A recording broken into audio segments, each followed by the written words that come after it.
நம்ம பார்க்க போகிற டாபிக் வந்து ஸ்ட்ரெயின் எனர்ஜி. ஓகேங்களா, ஸ்ட்ரென்த் ஆஃப் மெட்டீரியல் சரி, ஸ்ட்ரக்சரல் அனாலிசிஸ் சரி, வெரி வெரி இம்பார்ட்டண்ட் இந்த டாப்பிக்கை. ரொம்ப சிம்பிளாக தான் இருக்கும். இது எப்படிங்கிறது இப்போ பார்க்கலாம். ஒரு எலாஸ்டிக் மெம்பரில் நம்ம லோடு கொடுக்கும் பொழுது அது வளையுது, அதாவது டீஃபார்மேஷன் ஆகுது. அப்போ இந்த வளையறதுக்கு காரணம் என்ன? லோடு. ஓகேங்களா, அப்போ ஒரு ஃபஸ்ட்டு இதோட டாப்பிக்கோட ஹீரோவே யாருன்னா எலாஸ்டிக் மெம்பர் தான். ஓகேங்களா, ஒரு எலாஸ்டிக் மெம்பர்னால் வளையிற தன்மை. ஓகேவா, வளைச்சி விட்டுட்டோம்னா தன்னோட ஒரிஜினல் பொசிஷனுக்கு திரும்புகிற அந்த தன்மை தான் எலாஸ்டிக் மெம்பர். ஸ்டீல் வந்து ஒரு எலாஸ்டிக் மெம்பர், ரப்பர் வந்து ஒரு எலாஸ்டிக் மெம்பர். ஓகேங்களா, சரி, இந்த எலாஸ்டிக் மெம்பரில் லோடு கொடுக்குறோம்னா, ஓகேவா, லோடு கொடுக்குறோம்னா அது என்ன நடக்கும்? வளையும். ஓகேங்களா, வளையும். ஓகேவா, வளையும் மீன்ஸ் ஏதோ ஒரு டிஃபார்மேஷன் ஆகுது, ஏதோ ஒரு அதோட உருவத்தில் அதோட பொசிஷனில் ஏதோ ஒரு சேஞ்சஸ் நடக்குதுன்னு வைங்களேன். இப்போ அந்த டிஃபார்மேஷன் நடந்து முடிஞ்சதுக்கப்புறம் அந்த லோடை ரிமூவ் பண்ணும்பொழுது தன்னோட ஒரிஜினல் பொசிஷனுக்கு திரும்புது. எலாஸ்டிக் மெம்பர் எல்லாமே தன்னோட ஒரிஜினல் பொசிஷனுக்கு திரும்பிடும். இப்போ இந்த ஸ்கேலில் நான் சிம்பிளாக லோடு கொடுக்குறேன். லோடு கொடுக்கும் பொழுது தன்னோட பொசிஷனில் டிஃபார்மேஷன் ஆகுது. ஓகேவா, பார்க்கும் பொழுதே தெரியுது. இப்போ நான் லோடை ரிமூவ் பண்ணுறேன், என்ன நடக்குது பாருங்கள். என்ன ஆகுது?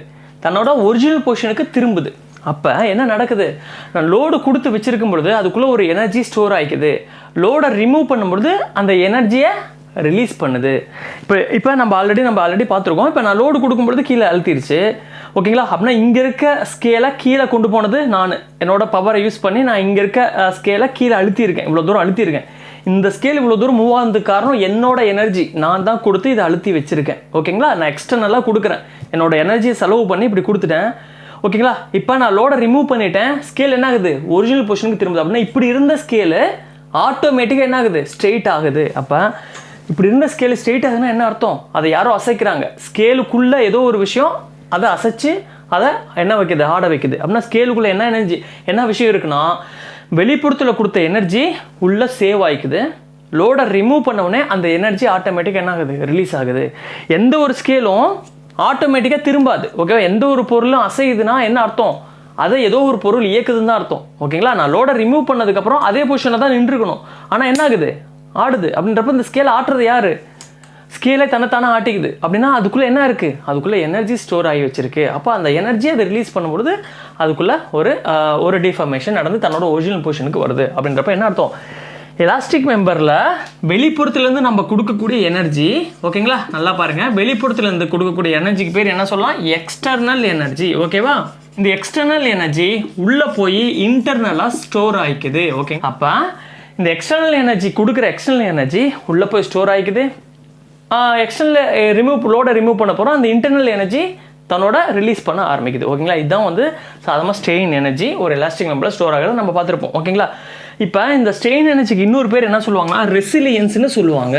ரெசிலியன்ஸ்ன்ற வார்த்தை யூஸ் பண்ணுவாங்க. அப்படின்றப்ப ஏதோ புதுசாக ஒரு வேர்டு இருக்குன்னு நினச்சி பயப்பட வேணாம். ரெசிலியன்ஸ்னா என்னன்னா ஸ்ட்ரெயின் எனர்ஜிக்கு இன்னொரு பெயர் தான் ரெசிலியன்ஸ். ஓகேங்களா, ஸ்ட்ரென்த் ஆஃப் மெட்டீரியல் லாங்குவேஜ்லையும் சரி, நம்ம படிக்க சிவில் இன்ஜினியரிங் லாங்குவேஜில் ஸ்ட்ரெயின் எனர்ஜிக்கு இன்னொரு பெயர் ரெசிலியன்ஸ். ஓகேவா, இப்போ பாருங்க, ஒரு எலாஸ்டிக் மெம்பரில் மோஸ்ட்லி எந்த மாதிரியான லோடு இருக்கலாம்னா, மேஜராக ஃபஸ்ட்டு வந்து டென்ஷன் ஆர் கம்ப்ரெஷன்.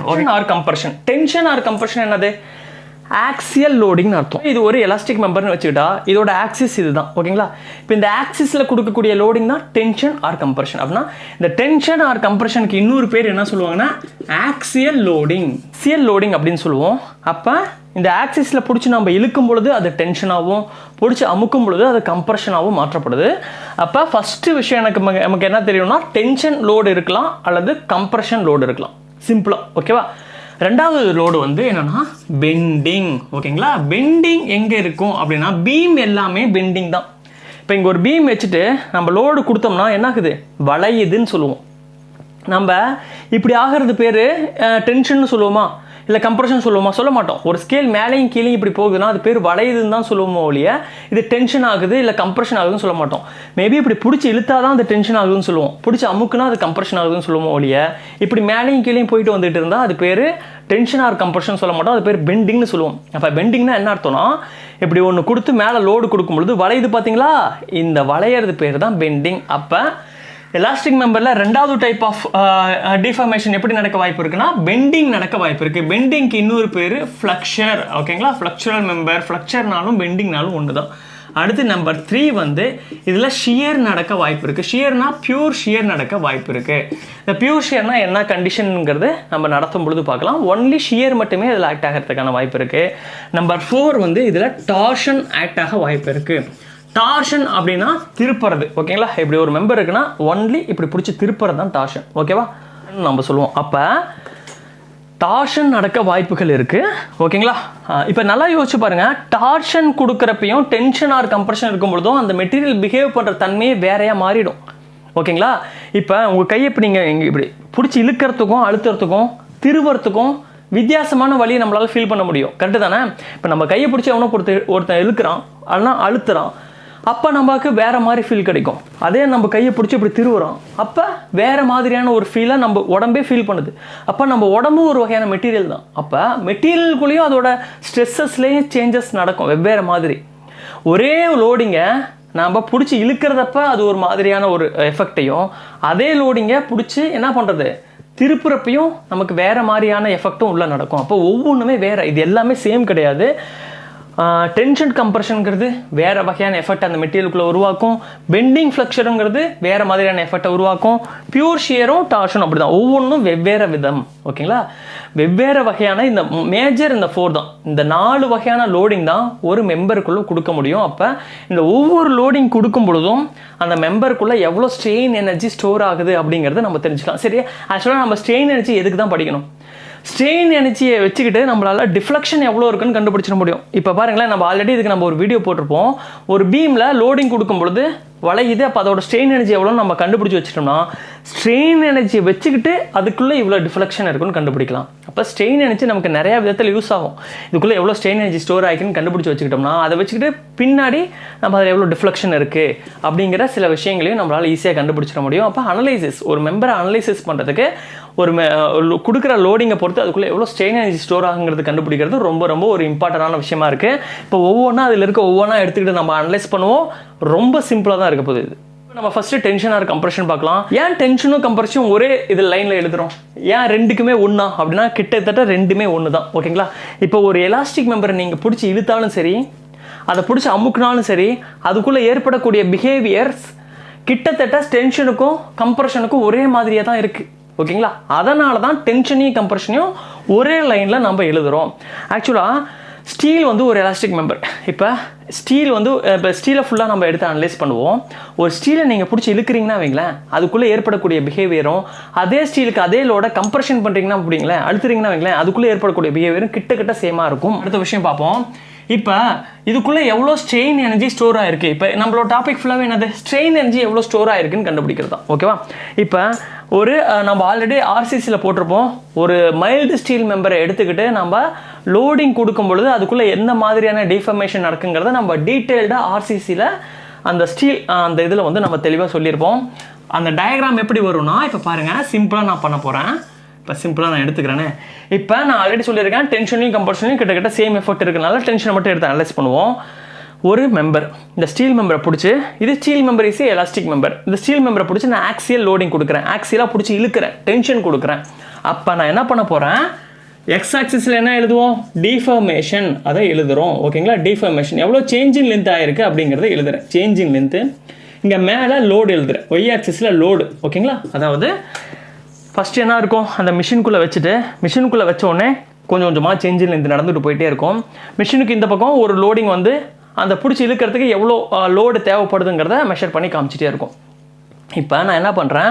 ஒரு சாதாரண மைல்டு ஸ்டீல் மெம்பருக்கு சேஞ்சிங் லென்த்துக்கும் லோடுக்கும் நான் எடுத்து கிராஃப் வரைஞ்சேன்னா அந்த கிராஃப் எப்படி வரும்னா இந்த மாதிரி கிடைக்கும். ஓகேங்களா, இந்த மாதிரி கிடைக்கும். ஓகேவா, இது நம்ம ஆல்ரெடி நம்ம ஆர்சிசியில் பார்த்துட்டோம். அந்த வீடியோ பார்த்துட்டு வாங்க, நான் என்ன சொல்கிறேன்னு புரியும். அப்போ இதில் இங்கேருந்து கொஞ்சம் தூரம் வரைக்கும் ஒரு பாயிண்ட் வரும், அது பேர் லிமிட் ஆஃப் ப்ரொபோர்ஷனாலிட்டின்னு சொல்லியிருப்போம். அப்புறம் கொஞ்சம் தூரம் தள்ளி ஒரு எலாஸ்டிக் லிமிட்டுங்கிற ஒரு பாயிண்ட் வந்திருக்கும். இது வந்து அப்பர் ஈல்டு பாயிண்ட்டு, இது லோயர் ஈல்டு பாயிண்ட்டுன்னு சொல்லியிருப்போம். அப்புறம் இதை தாண்டி இந்த பக்கம் இங்கேருந்து இது வரைக்கும் நம்ம என்ன சொல்லியிருப்போம்? ஸ்ட்ரெயின் ஹார்டனிங்னு சொல்லியிருப்போம். இது ஸ்ட்ரெயின் சாஃப்டனிங் அப்படின்னு சொல்லியிருப்போம். இந்த பாயிண்ட் அல்டிமேட் லோடுன்னு சொல்லியிருப்போம். இந்த பாயிண்ட் பிரேக்கிங் லோடுன்னு சொல்லியிருப்போம். ஓகேங்களா, இதை பற்றி தெளிவான நம்ம ஒரு விளக்கம் அதில் கொடுத்துட்டோம். இந்த மாதிரி தான் கர்வ் கிராஃப் இருக்கும். ஓகேங்களா, எதில்? மைல்டு ஸ்டீலாக இருந்தால், அதாவது FE 250 பாராக இருந்துச்சுன்னா இந்த மாதிரி தான் கிராஃப் கிடைக்கும். ஓகேவா, சரி. இப்போ ஒரு டென்ஷன் மெம்பரையோ அதோட கம்ப்ரெஷன் மெம்பரையோ நம்ம எடுத்து அனலைஸ் பண்ணுறோன்னா வைங்களேன், லோடு எது வரைக்கும் கொடுப்போம்? Load maximum up to elastic limit வரைக்கும் தான் நம்ம லோடு கொடுப்போம். ஓகேங்களா, அது நமக்கு தெரிஞ்ச விஷயம் தான். ஏன் எலாஸ்டிக் லிமிட் வரைக்கும் தான் லோடு கொடுக்கணும்? எலாஸ்டிக் லிமிட்டை தாண்டி போயிடுச்சுன்னா அது தன்னோட எலாஸ்டிக் பிஹேவியரை இழந்துரும். ஒரு எலாஸ்டிக் மெம்பர் அதோட எலாஸ்டிக் லிமிட்டை தாண்டி சேஞ்ச் இன் லென்த் ஆயிடுச்சுன்னா அது தன்னோட எலாஸ்டிக் பிஹேவியரை இழந்துரும். எலாஸ்டிக் பிஹேவியர்னா நான் என்ன சொல்லியிருக்கேன்? லோடு கொடுத்து விட்டுட்டோம்னா தன்னோட பழைய பொசிஷனுக்கு திரும்புறது பேர் தான் எலாஸ்டிக் பிஹேவியர். ஆனால் ஒரு குறிப்பிட்ட லோடு வரைக்கும் நான் பிடிச்சி இழுக்கிறேன்னா வைங்களேன், விட்டுட்டேன்னா தன்னோட ஒரிஜினல் பொசிஷனுக்கு வரும். ஆனால் ஒரு குறிப்பிட்ட ரேஞ்சை தாண்டி நான் பிடிச்சி அதை இழுத்துட்டேன்னா தன்னோட ஒரிஜினல் பொசிஷனுக்கு அது திரும்பாது. நான் எந்த பொசிஷனில் இழுத்து வச்சனோ அதே பொசிஷனில் அப்படியே நின்றோம், அப்படியே வளைஞ்ச மாதிரி அதே இதில் நின்றோம்.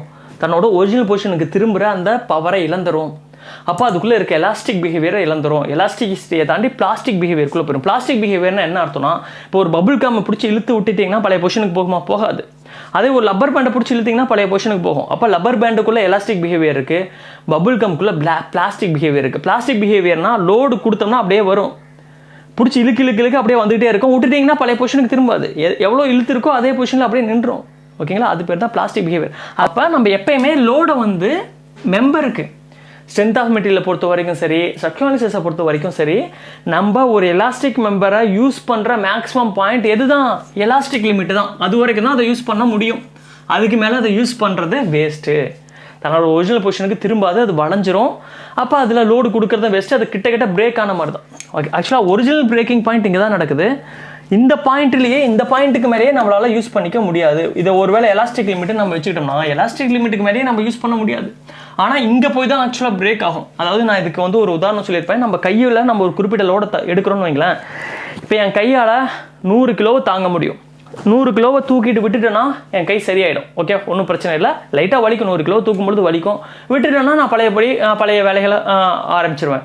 ஆனால் 100 கிலோவை தாண்டி கொஞ்சம் இன்க்ரீஸ் ஆனாலும் என்னோட போன்ஸில் கிராக் விழுந்துரும்னு வைங்களேன்.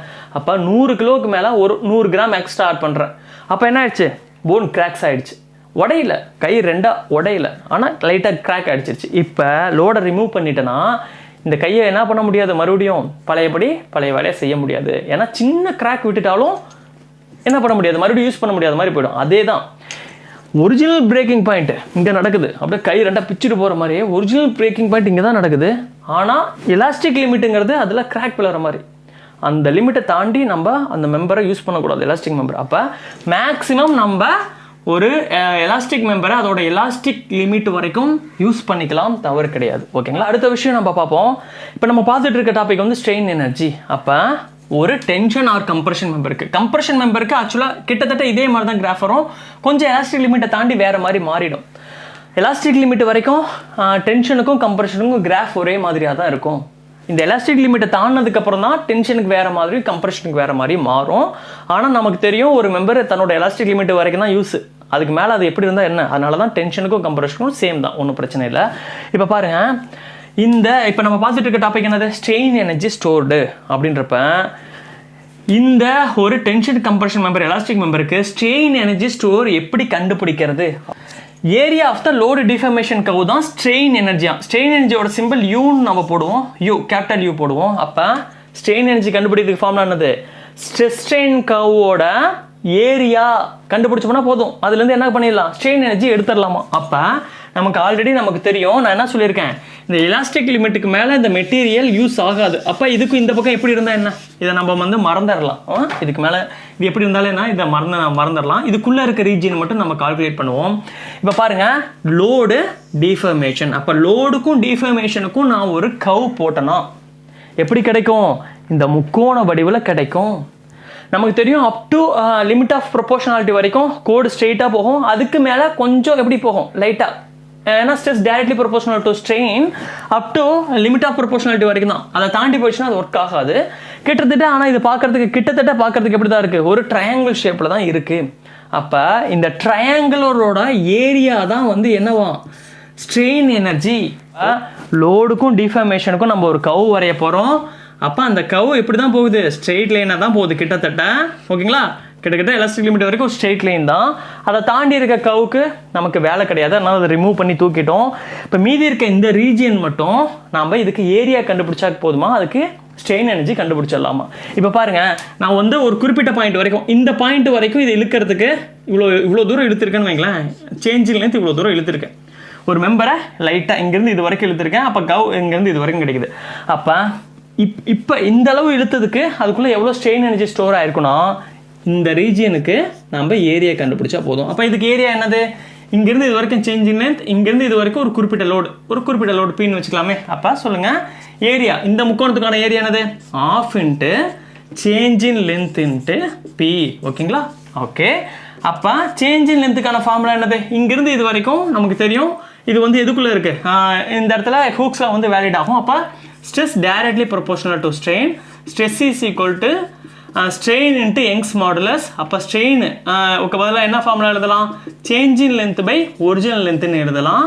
அப்போ இதில் இருக்க சேஞ்சிங் லென்த்தோட ஃபார்முலா மட்டும் எனக்கு வேணும்னா, இது இங்கே இருக்கிறது இந்த பக்கம் கொண்டு போங்க, ஸ்ட்ரெஸ் இன்ட்டு லென்த் இன்ட்டு ஈன்னு கிடைக்கும்.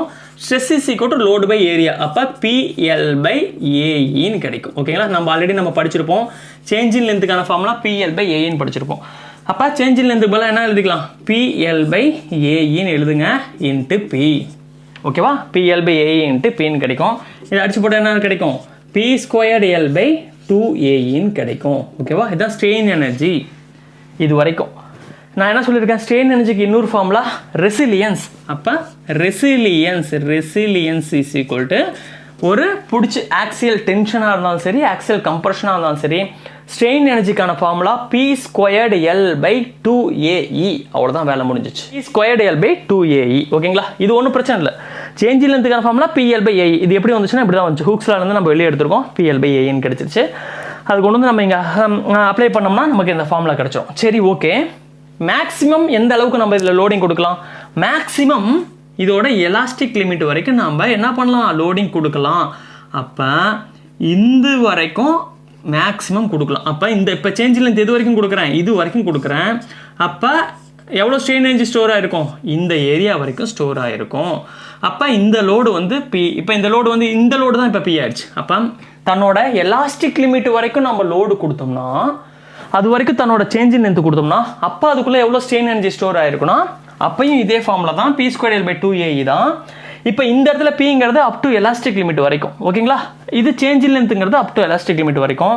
அப்போ அது பேர் என்ன சொல்லணும்னா, இதுதான் எட்ஜ் பாயிண்ட். எலாஸ்டிக் லிமிட் வரைக்கும் நம்ம கொடுக்கறது தான் எட்ஜு. ஓகேங்களா? எலாஸ்டிக் லிமிட்டை தாண்டி போயிடுச்சுன்னா மெட்டீரியல் தன்னோட எலாஸ்டிசிட்டியை இழந்துரும். அப்போ மேக்ஸிமம் எலாஸ்டிக் லிமிட் வரைக்கும் கொண்டு போகிறோம். அப்போ ஸ்ட்ரெயின் எனர்ஜி மேக்ஸிமம் ஒரு எலாஸ்டிக் மெம்பரில் எவ்வளோ தூரம் கொடுக்கலாம், அதோட எலாஸ்டிக் லிமிட் வரைக்கும் கொண்டு போயிடலாம். ஒரு ஒர்க் பண்ணுற ஒரு சாதாரண ஒரு மெட்டீரியல், நம்ம ஒர்க் பண்ணுற மெட்டீரியல் எல்லாத்துக்குமே லோடிங் இது வரைக்கும் தான் கொடுக்கணும், அதுக்கு மேலே கொடுக்கக்கூடாது. அப்போ எட்ஜ் ஆஃப் த எலாஸ்டிக் மெம்பருக்கு மேக்ஸிமம் ஸ்ட்ரெயின் எனர்ஜி அதுக்குள்ளே எவ்வளோ ஸ்டோர் பண்ணலாம்னா, ஒரு ஒர்க் பண்ணுற ஒரு மெட்டீரியலுக்கு, பில்டிங்கில் யூஸ் பண்ணுற ஒரு ஒர்க் பண்ணுற மெட்டீரியலுக்கு எலாஸ்டிக் லிமிட் வரைக்கும் கொண்டு போகலாம். அதான் தன்னோட மேக்ஸிமம் பாயிண்ட்டு. இப்போ அது வரைக்கும் ஸ்டோர் பண்ணுற ஸ்ட்ரெயின் எனர்ஜி பேர் வெறும் ரெசிலியன்ஸ் கிடையாது, ப்ரூஃப் ரெசிலியன்ஸ்னு சொல்லணும். ஓகேங்களா? அவ்வளோதான், முடிஞ்சு போச்சு. சிம்பிளாக சொல்கிறேன், ஸ்ட்ரெயின் எனர்ஜி இது வரைக்கும் கொடுத்துட்டு இருந்தால் சிம்பிளாக நம்ம வந்து ரெசிலியன்ஸ்னு சொல்லிக்கலாம். ஆனால் மேக்ஸிமம் பாயிண்ட் எலாஸ்டிக் லிமிட் வரைக்கும் கொண்டு போய் கொடுக்குற ஸ்ட்ரெயின் எனர்ஜி பேர் வெறும் ரெசிலியன்ஸ் கிடையாது, ப்ரூஃப் ரெசிலியன்ஸ். ப்ரூஃப்னா எட்ஜுன்னு அர்த்தம், மேக்ஸிமம்னு அர்த்தம். அப்போ மேக்ஸிமம் ரெசிலியன்ஸ் அப்படின்னு ப்ரூஃப் ரெசிலியன்ஸ்ன்ற வார்த்தை எதுக்கு மட்டும்தான் யூஸ் பண்ணணும், அப் டு எலாஸ்டிக் லிமிட் வரைக்கும் நம்ம கொடுக்கணும் பார்த்தீங்களா, அதுக்கு மட்டும்தான் ப்ரூஃப் ரெசிலியன்ஸ் கொடுக்கணும். நான் ஃபஸ்ட்டு போட்டேன், இது வரைக்கும் கொடுக்கறதுக்குலாம் ப்ரூஃப் ரெசிலியன்ஸ்னு சொல்லக்கூடாது, அது பேர் சிம்பிளி ரெசிலியன்ஸ்னு மட்டும் சொல்லணும். அதனால் ஸ்ட்ரெயின் எனர்ஜின்னு மட்டும் சொல்லணும். இது வரைக்கும் கொடுக்கறது பேர் proof resilience or strain energy stored up to elastic limit அப்படிங்கிற வார்த்தையை நம்ம யூஸ் பண்ணணும். ஓகேங்களா? இப்போ நமக்கு தெரிஞ்சிருச்சு, ஒரு ஆக்சியல் டென்ஷன் ஆர் கம்ப்ரெஷன் மெம்பருக்கு ப்ரூஃப் ரெசிலியன்ஸ் கண்டுபிடிக்க ஃபார்முலா P²L பை 2AE. Pங்கிறது அப் டு என்னது, எலாஸ்டிக் லிமிட் வரைக்கும் நம்ம கொடுக்கக்கூடிய லோடு. ஓகேங்களா? இப்போ பாருங்க, ஸ்ட்ரெயின் எனர்ஜி கண்டுபிடிக்கிறதுல டாப்பிக்கில் மட்டும் ஸ்ட்ரெயின் எனர்ஜி கண்டுபிடிக்கிறதுக்கு நிறைய ஃபார்முலா இருக்கும். ஓகேங்களா? அதனால 2-3 ஃபார்முலா இருக்கும். அது எல்லாத்தையும் நம்ம பார்க்கணும். ஃபர்ஸ்ட் ஃபார்முலா நம்ம என்ன கண்டுபிடிச்சோம், P²L பை 2AE. இது எப்படி வந்துச்சு, ½ இன்ட்டு லோட் இன்ட்டு டிஃபர்மேஷன். டிஃபர்மேஷனோட ஃபார்முலா என்ன, PL பை AE. அப்போ ரெண்டையும் அடிச்சு போட்டோம்னா, பெருக்கி போட்டோம்னா P²L பை 2AEன்னு கிடைச்சிருச்சு. ஓகேங்களா? ஓகே, இதை வேற மாதிரியும் நம்ம கண்டுபிடிக்கலாம். இப்போ நான் பாருங்க, ஸ்ட்ரெயின் எனர்ஜி ஸ்டோர்டுக்கான ஃபார்முலா என்ன சொல்லியிருக்கேன், இப்போ ப்ரூஃப் ரெசிலியன்ஸ் கண்டுபிடிக்கிறதுக்கான ஃபார்முலாவே நம்ம கண்டுபிடிப்போம். Proof resilience, proof strain energy stored up to elastic limit, இது வரைக்கும் கண்டுபிடிக்கிறதுக்கான ஃபார்முலா. இதுக்கு உள்ள ப்ரூஃப் இந்த எலாஸ்டிக் லிமிட்டுக்கு உள்ள எந்த பாயிண்ட்ல கண்டுபிடிச்சாலும் அது பேர் வெறும் ரெசிலியன்ஸ் தான் சொல்லணும். எலாஸ்டிக் லிமிட்ல கண்டுபிடிக்கிற பாயிண்ட் கூட தான் ப்ரூஃப் ரெசிலியன்ஸ் சொல்லணும். சரி, இப்போ இதுக்கு நம்ம கண்டுபிடிக்கலாம் ப்ரூஃப் ரெசிலியன்ஸ்க்கான ஃபார்முலா. அப் டு எலாஸ்டிக் லிமிட்டுக்கு பார்க்கறதுக்கு முக்கோண மாதிரி இருக்கு. இதோட ஏரியா கண்டுபிடிக்கணும். ஆஃப் இன்ட்டு ஓகேங்களா, லோட் இன்ட்டு அப்புறம் சேஞ்ச் இன் லென்த்து. ஓகேங்களா, இதிலிருந்து தான் சேஞ்ச் இன் லென்த்துக்கு பதிலாக PL/AEன்னு போட்டோன்னா எனக்கு இந்த ஃபார்முலா கிடச்சிச்சு. இப்போ இதை கொஞ்சம் லைட்டாக நான் மாற்றுறேன்.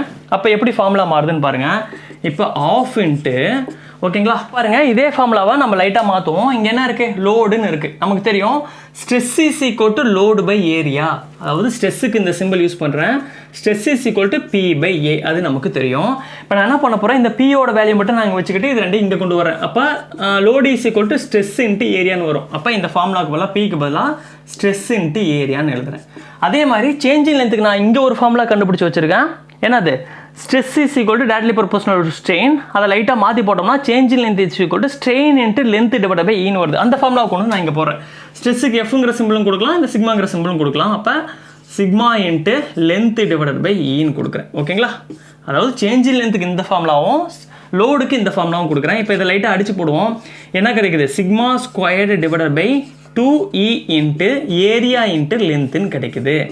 அதை லைட்டாக மாற்றினோம்னா sigma squared by 2E into area into length என்னது, வால்யூம். அவ்வளோதான், முடிஞ்சு போச்சு.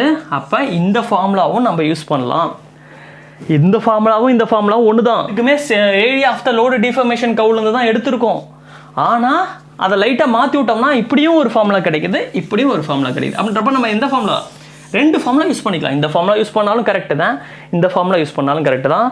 அப்போ இதுலேருந்து தெளிவாக நமக்கு தெரிஞ்சுக்கிட்டோம், ஒரு ஆக்சியலி லோடட் மெம்பர், டென்ஷன் மெம்பராக இருந்தாலும் சரி, கம்ப்ரெஷன் மெம்பராக இருந்தாலும் சரி, ரெசிலியன்ஸ் அப்படின்னா என்ன அர்த்தம்னா, எலாஸ்டிக் லிமிட்டுக்குள்ளே ஏதோ ஒரு பாயிண்ட்ல ஸ்ட்ரெயின் எனர்ஜி கண்டுபிடிச்சா resilience, up to elastic limit வரைக்கும் கண்டுபிடிச்சோம்னா அது பேர் ப்ரூஃப் ரெசிலியன்ஸ். அந்த ப்ரூஃப் ரெசிலியன்ஸ் கண்டுபிடிக்கிறதுக்கான ஃபார்முலா ஏரியா ஆஃப் த என்னது, இந்த லோடு டிஃபர்மேஷன் கவ். அது கொண்டு வந்து போட்டோம்னா ரெண்டு ஃபார்முலா நமக்கு கிடைக்குது, ரெண்டுமே ஒன்று தான். பார்த்தீங்கன்னா இந்த ரெண்டு ஃபார்முலாவுக்குமே அடிப்படை என்னதான், area of the load deformation curve தான்.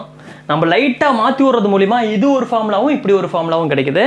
இந்த ஃபார்முலாவும் முக்கியம், இந்த ஃபார்முலாவும் முக்கியம். இந்த ஃபார்முலா எழுதும்போது P²/2AE, இந்த ஃபார்முலா எழுதும்போது σ²/2E இன்ட்டு வால்யூம் போட்டோம்னா நமக்கு ரெசிலியன்ஸும் கண்டுபிடிச்சிக்கலாம், ப்ரூஃப் ரெசிலியன்ஸும் கண்டுபிடிச்சிக்கலாம். இது நம்ம பார்க்க போகிறது மாடுலஸ் ஆஃப் ரெசிலியன்ஸ். ஓகேங்களா, அது என்ன ரெசிலியன்ஸ் பார்த்தோம், அது என்ன மாடுலஸ் ஆஃப் ரெசிலியன்ஸ். எப்பயுமே மாடுலஸ் அப்படின்ற வார்த்தை என்ன அர்த்தம்னா டிவைடட் பை வால்யூம்னு அர்த்தம். இந்த இடத்துல மாடுலஸ்ங்கிறது டிவைடட் பை வால்யூம் குறிக்குது. இப்போ மாடுலஸ் ஆஃப் ரெசிலியன்ஸ்னா என்ன அர்த்தம்னா தெளிவாக இந்த இடத்துல தெளிவாக பார்க்கணும். இந்த இடத்துல மாடுலஸ் ஆஃப் ரெசிலியன்ஸ்னா என்ன அர்த்தம்னா ப்ரூஃப் ரெசிலியன்ஸ் டிவைடட் பை வால்யூம்னு அர்த்தம். ஓகேங்களா, என்ன சொல்றேன் புரியுதா? மாடுலஸ் ஆஃப் ரெசிலியன்ஸ்னா proof resilience divided by volume அர்த்தம். அப்போ ஸ்ட்ரெயின் எனர்ஜிக்கு போட்டு கீழே எம்னா மாடுலஸ் ஆஃப் ரெசிலியன்ஸ்னு அர்த்தம். வெறும் யூனா ரெசிலியன்ஸ். ஓகேங்களா, யூஎம் போட்டால் மாடுலஸ் ஆஃப் ரெசிலியன்ஸ். அப்போ மாடுலஸ் ஆஃப் ரெசிலியன்ஸ்னா என்ன அர்த்தம்னா proof resilience divided by volume தான். வெறும் ரெசிலியன்ஸ் கிடையாது, ஏதோ ஒரு பாயிண்ட்ல ரெசிலியன்ஸ் கண்டுபிடிக்கூடாது. ப்ரூஃப் ரெசிலியன்ஸ் வரைக்கும் ஒரு மெட்டீரியல் எலாஸ்டிக் மெம்பரோட எலாஸ்டிக் லிமிட் வரைக்கும் நீங்கள் ஒரு ஸ்ட்ரெயின் எனர்ஜியை கண்டுபிடிச்சிட்டு அதை தான் டிவைடட் பை வால்யூம் அலோவ் பண்ணணும். அப்போ proof resilience divided by volume பேர் தான் மாடுலஸ் ஆஃப் ரெசிலியன்ஸ். வெறும் ரெசிலியன்ஸ் டிவைடட் பை வால்யூம் கிடையாது. வெறும் ரெசிலியன்ஸ்னா எங்கே வேணுமா கண்டுபிடிக்கலாம். இது வரைக்கும் கண்டுபிடிச்சா ரெசிலியன்ஸ் தான், இது வரைக்கும் கண்டுபிடிச்சா ரெசிலியன்ஸ் தான், இது வரைக்கும் கண்டுபிடிச்சா ரெசிலியன்ஸ் தான். ஆனால் இந்த ஒரு பாயிண்ட்ல கண்டுபிடிக்கிறது பேர் தான் ப்ரூஃப் ரெசிலியன்ஸ். இது வரைக்கும் இழுக்கிறதுக்கு எவ்வளோ ஸ்ட்ரெயின் எனர்ஜி ஸ்டோர் இருக்கும், அதான் ப்ரூஃப் ரெசிலியன்ஸ். அப்போ proof resilience divided by volume பேர் தான் மாடுலஸ் ஆஃப் ரெசிலியன்ஸ். இது பேர் மாடுலஸ் ஆஃப் ப்ரூஃப் ரெசிலியன்ஸ்னு கொடுத்தாங்கன்னா இன்னும் கொஞ்சம் தெளிவாக புரிஞ்சிருக்கும். ஆனால் எப்பயுமே மாடுலஸ் எப்பயுமே எப்படி கண்டுபிடிப்போம்னா அதோட எட்ஜ் பாயிண்ட் வரைக்கும் தான் மாடுலஸ் கண்டுபிடிக்கிறனால மாடுலஸ் ஆஃப் ரெசிலியன்ஸ்னா உங்கள் மைண்டில் ஃபர்ஸ்ட் ஃபிக்ஸ் ஆக வேண்டியது proof resilience divided by volume தான். சரி, இதுக்கான ஃபார்முலா என்னன்னு பார்ப்போம். இப்போ நம்ம ப்ரூஃப் ரெசிலியன்ஸ்க்கு இப்போ தான் ஒரு ஃபார்முலா எழுதணும். σ² divided by 2 into E divided பெருக்கல் வால்யூம்னு எழுதணும். ஓகேங்களா, இதுதான் ப்ரூஃப் ரெசிலியன்ஸ். இங்கே சிக்மாங்கிறது இது வரைக்கும் அப் டு எலாஸ்டிக் லிமிட் வரைக்கும் இழுக்கிறதுக்கான ஸ்ட்ரெஸ். ஓகேங்களா, டிவைடட் பை என்ன பண்ண போகிறோம், இப்போ வால்யூமால் டிவைட் பண்ண போகிறோம். அப்போ ஒன்றுமே கிடையாது, இங்கே பெருகிக்கிட்டு இருந்த வால்யூம் இப்போ வந்து இல்லை. அப்போ மீதி என்ன இருக்குது, σ² பை வெறும் 2E மட்டும்தான் இருக்குது. அப்போ modulus of resilience um, modulus of ரெசிலியன்ஸ்க்கான ஃபார்முலா σ² பை 2E. அப்போ σ² பை 2E வால்யூம் பெருக்கிக்கிட்டு இருந்துச்சுன்னா அது பேர் ப்ரூஃப் ரெசிலியன்ஸ். வால்யூம் பெருக்கிக்கிட்டு இல்லைன்னா அது பேர் என்னது? Modulus of resilience. Very very important இது. இதை நீங்கள் தெளிவாக கற்றுக்கணும். இப்போ பாருங்கள், இன்னொரு முக்கியமான ஒரு விஷயம் இதுலேருந்து நம்ம கண்டுபிடிக்க போகிறோம். Sigma square by 2E into volume proof resilience. அது எங்கேருந்து எடுத்தோம்? Area of the load deformation கவுலேருந்து எடுத்தோம். அப்போ area of the load deformation கவுலேருந்து கிடைக்கக்கூடியது வந்து ரெசிலியன்ஸ் ஆர் ப்ரூஃப் ரெசிலியன்ஸ். ஆனால் மாடுலஸ் ஆஃப் ரெசிலியன்ஸ்னா என்ன அர்த்தம்னா சிக்மா ஸ்கொயர் பை 2E. இங்கே பாருங்கள், இதை லைட்டாக மாற்ற போகிறேன் இந்த கிராஃபை. இங்கே டிஃபார்மேஷன் இருக்குது பார்த்தீங்களா? டிஃபார்மேஷன் என்னது? Change in length. அந்த சேஞ்ச் இன் லென்த்தை ஒரிஜினல் லென்த்தால் டிவைட் பண்ண போகிறேன்.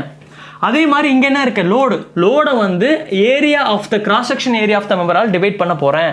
அப்போ இந்த டிஃபார்மேஷன் இப்போ என்னவா மாறிடும்? ஸ்ட்ரெயினாக மாறிடும். நல்லா தெளிவாக கவனிக்கணும், ஸ்ட்ரெயினாக மாறிடும். இப்போ இங்கே இருக்க லோடு வந்து ஸ்ட்ரெஸ்ஸாக மாறிடும். ஓகேங்களா? லோடு வந்து ஸ்ட்ரெஸ்ஸாக மாறிடும். ஸ்ட்ரெஸ்ஸுக்கு இந்த சிம்பிளும் போடலாம், எஃப்பும் போடலாம். சிக்மாவும் மாறிடுச்சு. லோடு டிஃபார்மேஷன் கவ் வேறு, ஸ்ட்ரெஸ் ஸ்ட்ரெயின் கவ் வேறு. ரெண்டையும் குழப்பிக்க கூடாது. நம்ம அந்த மிஷினில் வச்சு நம்ம இழுக்கும் பொழுது சேஞ்ச் இன் லென்த்துக்கும் லோடுக்கும் நம்ம வரையக்கூடியது லோடு டிஃபார்மேஷன் கவ். அதே கிராஃபில் அந்த மெம்பரோட ஒரிஜினல் லென்த்தையும் அந்த மெம்பரோட கிராஸ் செக்ஷன் ஏரியாவும் கண்டுபிடிச்சி டிவைட் பண்ணி போட்டோம்னா வேற வேல்யூ கிடைக்கும். அந்த வேல்யூக்கு நம்ம கிராஃப் வரைஞ்சோம்னா அதுதான் வந்து என்னது? ஸ்ட்ரெஸ் ஸ்ட்ரெயின் கவுன்னு அர்த்தம். ஆனால் இது ஒரு சூப்பரான விஷயம் என்னன்னா, இது ரெண்டுக்குமே பார்க்கறதுக்கு ஒரே மாதிரி தான் இருக்கும். ஏன்னா நம்ம டிவைடர் பை ஒரிஜினல் லென்த்தால் டிவைட் பண்ண போகிறோம். ஒரிஜினல் லென்த்துங்கிறது என்னது? எப்பயுமே கான்ஸ்டன்ட் தான்.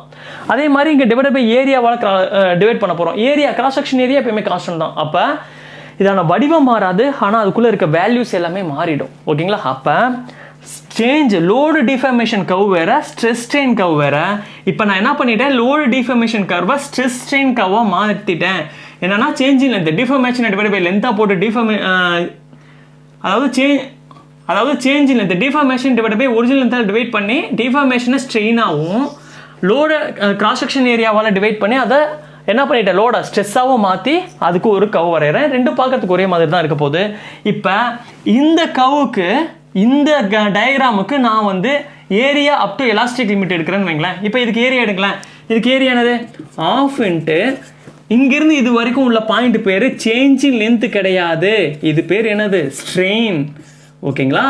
ஏன்னா சேஞ்ச் இன் லென்த் போட்டால் அது லோடு டிஃபார்மேஷன் கர்வு தான் சேஞ்ச் இன் லென்த்னு போடணும். ஆனால் இப்போ இது என்னவா மாறிடுச்சு? ஸ்ட்ரெயினாக மாறிடுச்சு. அப்போ இந்த ஹைட்டு என்னது? ஸ்ட்ரெஸ்ஸு. ஓகேங்களா? என்ன சொல்ல புரியுதா? இப்போ இது லோ டிஃபார்மேஷன் வராது, ஸ்ட்ரெஸ் இன்ட்டு ஸ்ட்ரெயின் மாறிடும். இப்போ நமக்கு தெரியும் ஹூக்ஸ்ல F is equal to directly proportional to என்னது? ஸ்ட்ரெயின். ஓகேங்களா? அப்போ F is equal to E into strain மாறும். அப்போ ஸ்ட்ரெயினுக்கான சிம்பிள் என்னது? Stress divided by Young's modulus Eன்னு கிடைக்கும். அதை கொண்டு வந்து சப்ஜெக்ட் பண்ணுறேன். அப்போ half into stress divided by E into ஸ்ட்ரெஸ்ன்னு கிடைக்கும். எஃப்பும் போடலாம், சிக்மாவும் போடலாம், ஒன்றும் தப்பு கிடையாது. அப்போ இதை அடிச்சு போடுங்க. அப்போ சிக்மா ஸ்கொயர்ட் பை 2Eன்னு கிடைச்சிருச்சு. அப்போ இதுவும் சிக்மா ஸ்கொயர்ட் பை 2E. அப்போ இதுலேருந்து என்ன தெரியுது? மாடுலஸ் ஆஃப் ரெசிலியன்ஸ்னா அது area of the stress strain curve, load deformation curve கிடையாது. ரெசிலியன்ஸ்னா தான், ப்ரூஃப் ரெசிலியன்ஸ்னா தான் area of the load deformation curve. அப்படின்றப்ப இந்த விஷயத்தை நம்ம தெளிவாக தெரிஞ்சுக்கணும். சிக்மா ஸ்கொயர்ட் பை 2E மட்டும்தான் கிடைக்குதுன்னா அது மாடுலஸ் ஆஃப் ரெசிலியன்ஸ், அது area of the stress strain curve, not a load deformation curve, stress strain curve. அதே மாதிரி area of the load deformation கவுக்கு நம்ம கண்டுபிடிச்சோம்னா நமக்கு கிடைக்க போகிறது என்னது?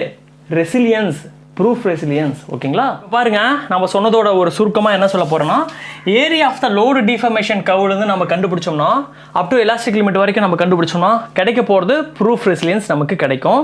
அதோட formula sigma square by 2E into volume பெருக்கிட்டு இருக்கும். இப்போ அந்த வால்யூமை டிவைட் பண்ணிட்டோம்னா அது பேர் மாடுலஸ் ஆஃப் ரெசிலியன்ஸ். அப்போ area of the stress strain curve, load deformation curve கிடையாது, ஸ்ட்ரெஸ் ஸ்ட்ரெயின் கவ்லேருந்து நம்ம கண்டுபிடிக்க போகிறது மாடுலஸ் ஆஃப் ரெசிலியன்ஸ்.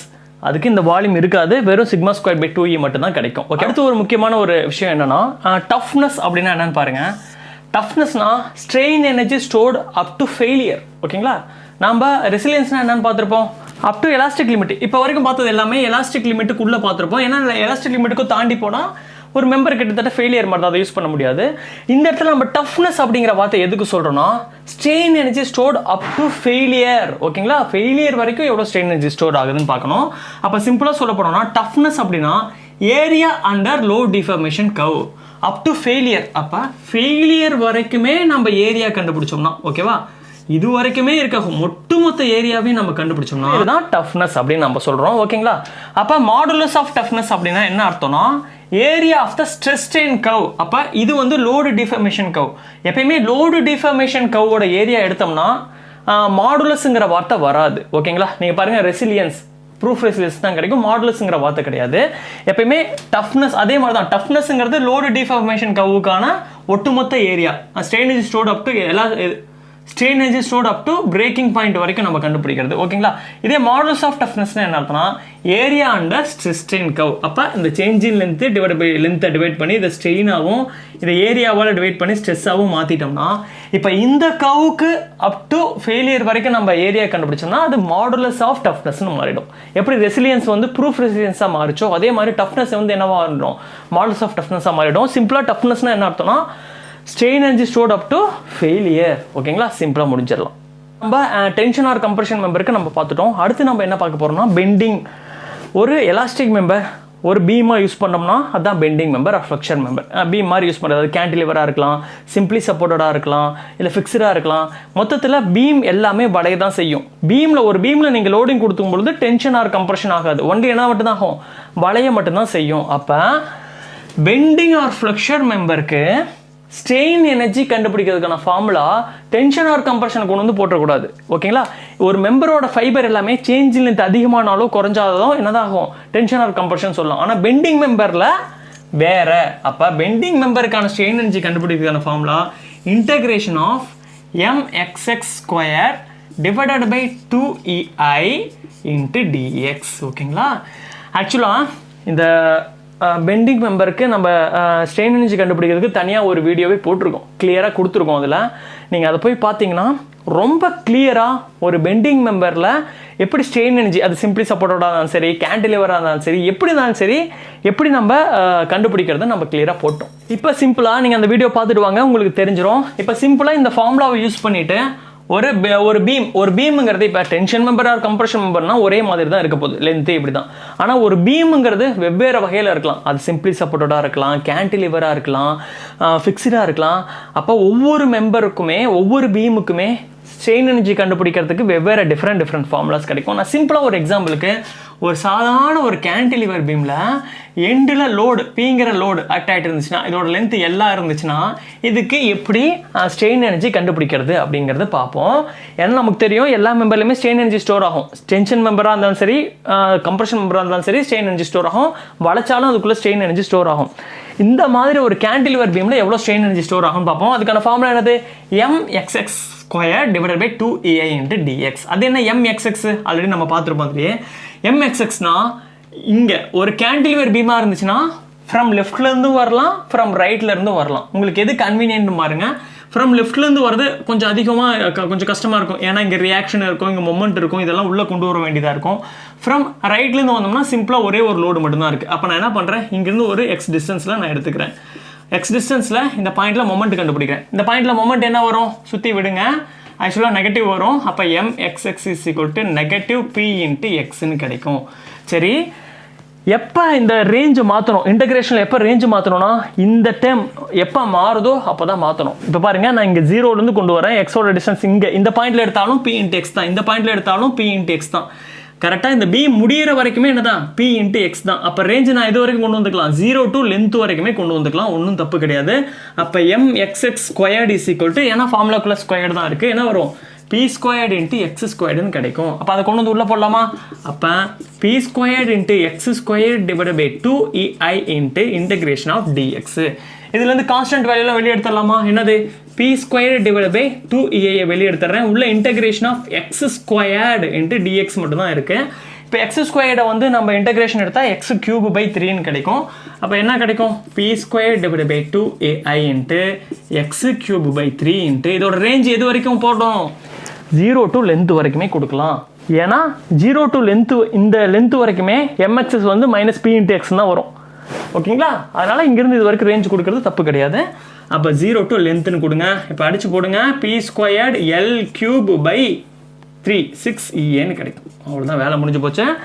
அப்போ ஒரு சிம்பிள் கேன்டிலிவர் பீமில் எண்டில் ஒரு பாயிண்ட் லோட் ஆட் ஆகிட்டு இருந்துச்சுன்னா அதோட ஸ்ட்ரெயின் எனர்ஜி ஸ்டோர்டுக்கான ஃபார்முலா என்னது, p squared L cube by 6E into I. ஓகேங்களா?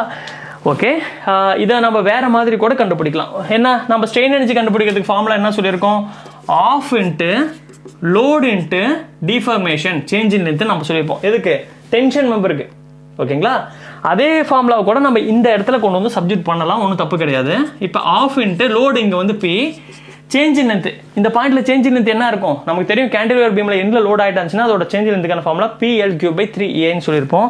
அப்போ அதை கொண்டு வந்து போடலாம். PL3/3 இன்ட்டு E இன்ட்டு ஐன்னு கிடைக்கும். படிச்சு போடுங்க. P² L3/6E வந்துருச்சு. ரெண்டும் ஒன்றா வருதா? ஓகேங்களா? இந்த of into load into deformation அப்படிங்கிறது வந்து ஆக்சுவலாக எப்படி ஒர்க் ஆகுதுன்னா, எக்ஸ்டர்னலாக கொடுக்குற ஸ்ட்ரெயின் எனர்ஜி தான் இன்டர்னலாகவும் ஸ்டோர் ஆகும் அப்படிங்கிற கான்செப்டை யூஸ் பண்ணி தான் இது ஒர்க் ஆகுது. ஆக்சுவலாக இந்த ஃபார்முலா என்ன சொல்லுதுன்னா இன்டர்னல் ஸ்ட்ரெயின் எனர்ஜி ஸ்டோர்டுக்கு. ஓகேங்களா? இன்டர்னலாக எவ்வளோ ஸ்ட்ரெயின் எனர்ஜி ஸ்டோர் ஆகிருக்குன்னு கண்டுபிடிக்கிறதுக்கு இந்த ஃபார்முலா எக்ஸ்டர்னலாக நம்ம லோடு கொடுக்குது. ஏன்னா நம்ம எக்ஸ்டர்னலாக கொடுக்குற ஸ்ட்ரெயின் எனர்ஜிக்கு formula load into deformation. Load நான் இங்கே கொடுக்குறேன், அதே பாயிண்ட்ல உருவாகக்கூடிய டிஃபார்மேஷன் வந்து என்னது? PL3/3E. அப்போ எக்ஸ்டர்னல் ஸ்ட்ரெயின் எனர்ஜிக்கான ஃபார்முலா லோடு இன்ட்டு டிஃபார்மேஷன். இது வந்து கிராஜுவல் லோடிங்னால அப்போ ஆஃப் ஆல் பெருக்கிக்கணும். ஓகேங்களா?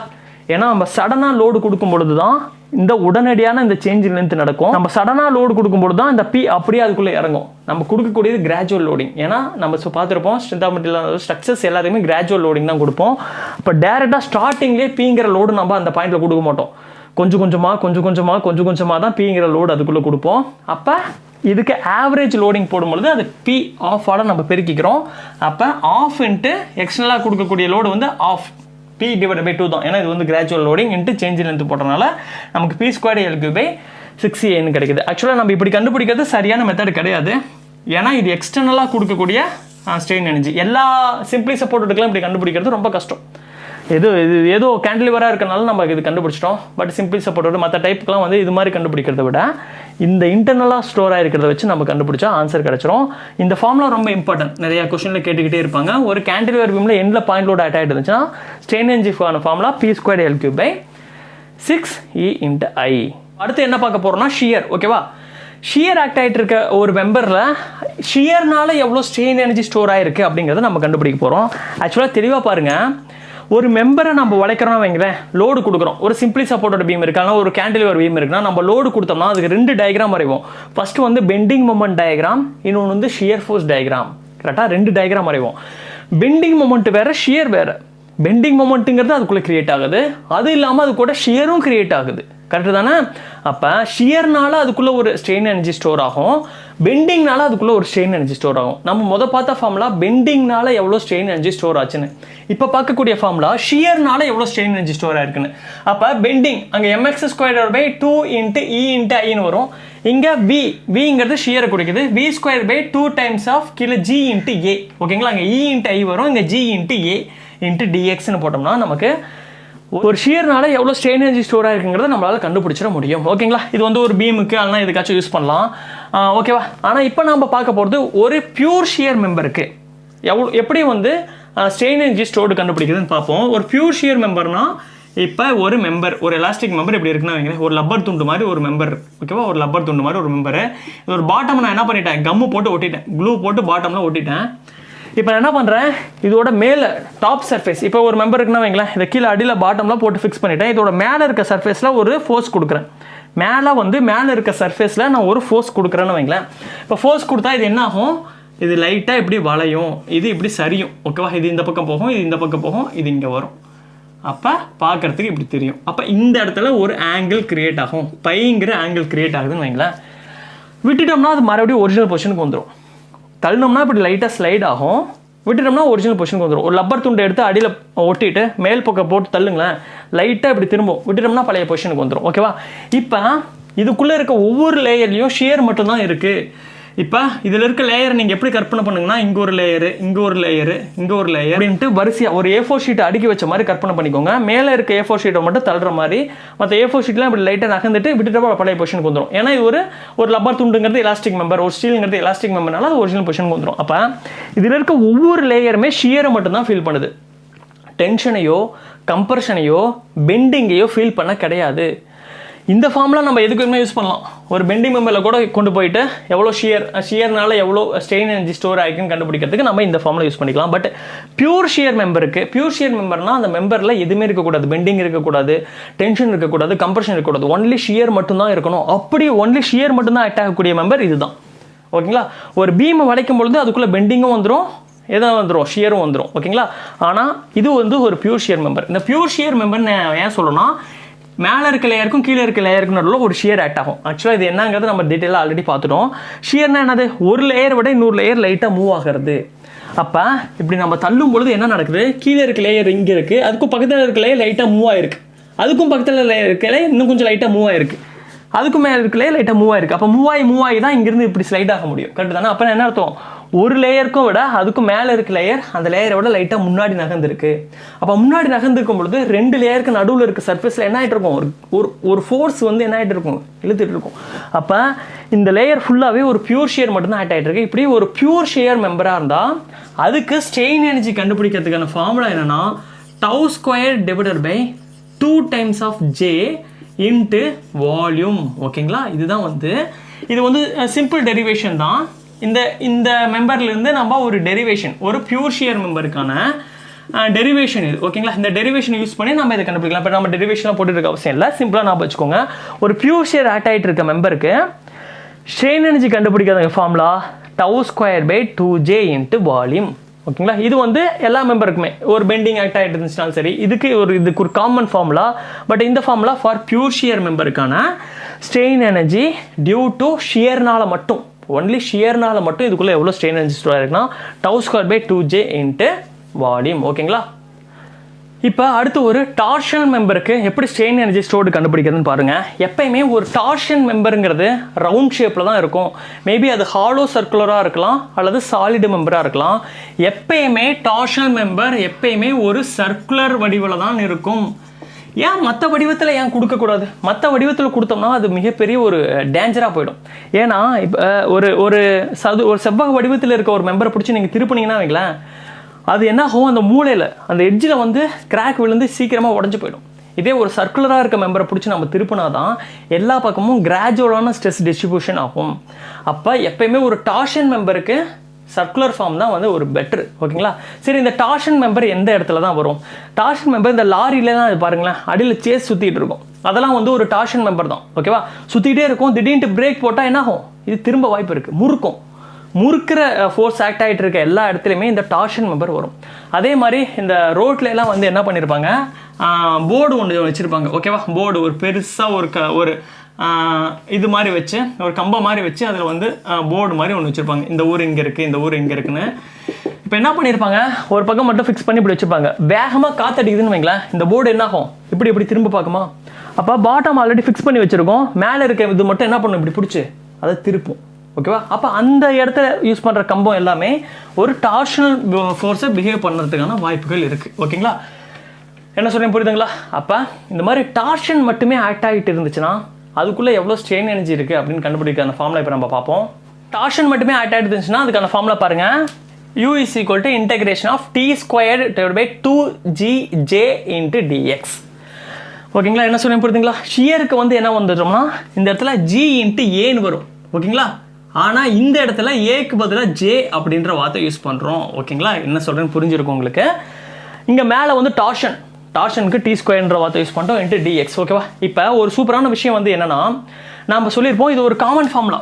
கரெக்டு தானே? இது ஒரு காமன் ஃபார்முலா, டார்ஷனில் ஆக்ட் ஆகக்கூடிய காமன் ஃபார்முலா இது.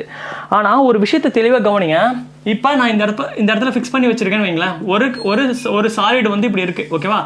இப்போ நான் இந்த எண்டை பிடிச்சி நான் இங்கே ஒரு டார்ஷன் கொடுக்குறேன். டார்ஷன்னா ஒரு முறுக்கு விசை. இப்படி நான் பிடிச்சி திருப்புறேன்னா வைங்களேன், இதோட லென்த்து ஃபுல்லாகவுமே, நல்லா தெளிவாக கவனிக்கணும், இதோட லென்த்து ஃபுல்லாகவுமே இதே முறுக்கு விசை தான் இருக்கும். இப்படி பிடிச்சி நான் திருப்புறேன்னா ஒரு சாலிட் சர்க்குலர்னு வைங்களேன், இதை நான் இந்த பக்கம் பிடிச்சிட்டு நான் இப்படி பிடிச்சி திருப்பினேன்னா இந்த டார்க்கு தான் இந்த மெம்பர் ஃபுல்லாகவுமே இருக்கும். இதை நம்ம டார்ஷன் பார்க்கும்பொழுது தெளிவாக பார்ப்போம். மெம்பர் நம்ம திருப்புறோம்னா அந்த டார்க் அதோட லென்த்து ஃபுல்லாகவுமே அதே டார்க்கு தான் இருக்கும். ஓகேங்களா? அப்போ இந்த இடத்துல இதை என்ன பண்ணிக்கலாம், நம்ம இதே ஃபார்முலாவை நான் என்ன பண்ணுறேன், t² divided by 2gj into integration of dxன்னு வைக்கிறேன். இதில் இதெல்லாம் கான்ஸ்டன்ட் தானே. இது கான்ஸ்டன்ட் தான். இந்த டார்க் இது ஃபுல்லாக இது லென்த் ஃபுல்லாகவே கான்ஸ்டன்ட் தான் நான் பார்த்துருக்கேன். அப்போ இந்த டீயை வெளியே எடுத்துலாம். t²/2gj × dx. Integration of dx வந்து என்னது 0 to L. அப்போ லென்த் அப்ளை பண்ணலாம். அப்போ t²L/2gj. ஓகேங்களா? அப்போ ஸ்ட்ரெயின் எனர்ஜி கண்டுபிடிக்கிறதுக்கான ஃபார்முலா ஒரு டார்ஷன் மெம்பருக்கு t²L/2gj அப்படியும் கண்டுபிடிக்கலாம். அப்படி இல்லைன்னா இதுக்கான ஃபார்முலா வேறையும் இருக்குது, இன்னொரு ஃபார்முலாவும் இருக்குது. அந்த ஃபார்முலா என்னன்னா τ²/4g × வால்யூம். ஓகேங்களா? இந்த ஃபார்முலாவும் யூஸ் பண்ணலாம். இந்த ஃபார்முலாவை எங்கேயோ பார்த்த மாதிரியே இருக்கும். ஷியருக்கு பார்த்தோம். பியூர் ஷியரில் τ²/2j × வால்யூம்னு பார்த்தோம். இங்கே τ²/4j × வால்யூம். இந்த ஃபார்முலா எப்படி வந்துச்சுன்னா இதுவும் ரொம்ப சிம்பிள் தான். டார்ஷன் மெம்பருக்கான ஜென்ரல் ஃபார்முலா t/j = τ/r = g⁻Lன்னு வரும். இதை நம்ம டார்ஷன் படிக்கும்பொழுது தெளிவாக படிப்போம். இதில் இருக்க டீக்கு பதிலாக லைட்டாக மாற்றி விட்டுட்டு இங்கே இருக்க லென்த்து இது எல்லாத்தையுமே வந்து நம்ம லைட்டாக வந்து மாற்றி போடுறது மூலிமா நம்ம இந்த ஃபார்முலாலேருந்து நம்ம என்ன பண்ணிக்கலாம், இந்த ஃபார்முலாவை வந்து நம்ம கொண்டு வந்துட முடியும். ஓகேங்களா? அப்போ τ²/4g × வால்யூம் அதையும் யூஸ் பண்ணலாம், இல்லை t²/2gயும் யூஸ் பண்ணலாம். பார்க்கும்பொழுது இன்டெப்த்தாக இன்னும் தெளிவாக பார்க்கலாம். ஓகேங்களா? இங்கே தீட்டா எப்படி கிரியேட் ஆகும், இதை எப்படி வந்து நம்ம வந்து அசியூம் பண்ணுறது, அது எல்லாத்தையுமே நம்ம டார்க் படிக்கும்பொழுது படிப்போம். இப்போ தெளிவாக நம்ம தெரிஞ்சுக்க வேண்டியது ஸ்ட்ரெயின் எனர்ஜி ஸ்டோர்டு ஃபார் ஒரு டார்ஷன் மெம்பருக்கு τ²/4j × வால்யூம்.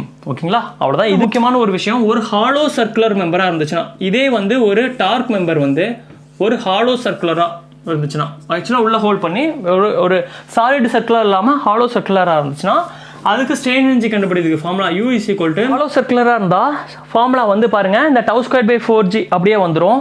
கூட எக்ஸ்ட்ரா ஒரே ஒரு ஃபார்முலா d_outer² + d_inner² / d_outer² × வால்யூம்னு வரும். ஓகேங்களா? என்ன சொல்றேன் புரியுதா?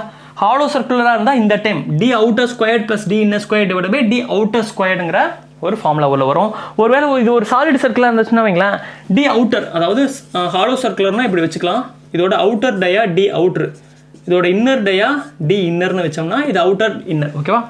இப்போ ஒரு சாலிட் சர்க்குலர் இருந்துச்சுன்னா d_innerோட வேல்யூ 0. ஏன்னா உள்ளே வந்து எந்த ஒரு ஹோலுமே இல்லை, சர்க்குலரும் இல்லை, அது 0 ஆகிடும். அப்போ d_inner மட்டும் கேன்சல் பண்ணுங்கள், இது கேன்சல் ஆகிடும். அப்போ d_outer² × d_outer² ஒன்று கேன்சல் ஆகி இந்த ஃபார்முலா கிடச்சிடும். ஓகேங்களா? ஆக்சுவலாக இப்போ இன்னொரு தெளிவாக ஒரு ஃபார்முலா பாருங்கள். இதே டார்ஷனை கொண்டு வந்து ஹாலோ சர்க்குலர் நான் கொடுத்தேன்னா வைங்களேன், ஸ்ட்ரெயின் எனர்ஜி அதிகமாக கிடைக்கும். ஸ்ட்ரெயின் எனர்ஜி ஸ்டோர்டு என்ன ஆகும், அதிகமாக கிடைக்கும். ஏன்னா ஸ்ட்ரெயின் எனர்ஜினாவே லோட் இன்ட்டு டிஃபர்மேஷன். ஒரு ஹாலோ சர்க்குலராக இருந்துச்சுன்னா அது வந்து என்ன ஆகும், அதிகமாக திரும்பும். ஓகேங்களா? லோடு கொடுக்கும்போது ஒரு ஹாலோ சர்க்குலர் மெம்பராக இருக்குன்னா வைங்களேன், இப்போ 2 மெம்பர் இருக்குது. ஓகேவா? இது ஒரு மெம்பர் சாலிட் மெம்பரு, அதே அவுட்டர் டயா இருக்க இன்னொரு ஹாலோ சர்க்குலர் மெம்பர் வைப்போம். இது ரெண்டுக்கும் சேம் அவுட்டர் டயால எந்த ஒரு சேஞ்சுமே இல்லை.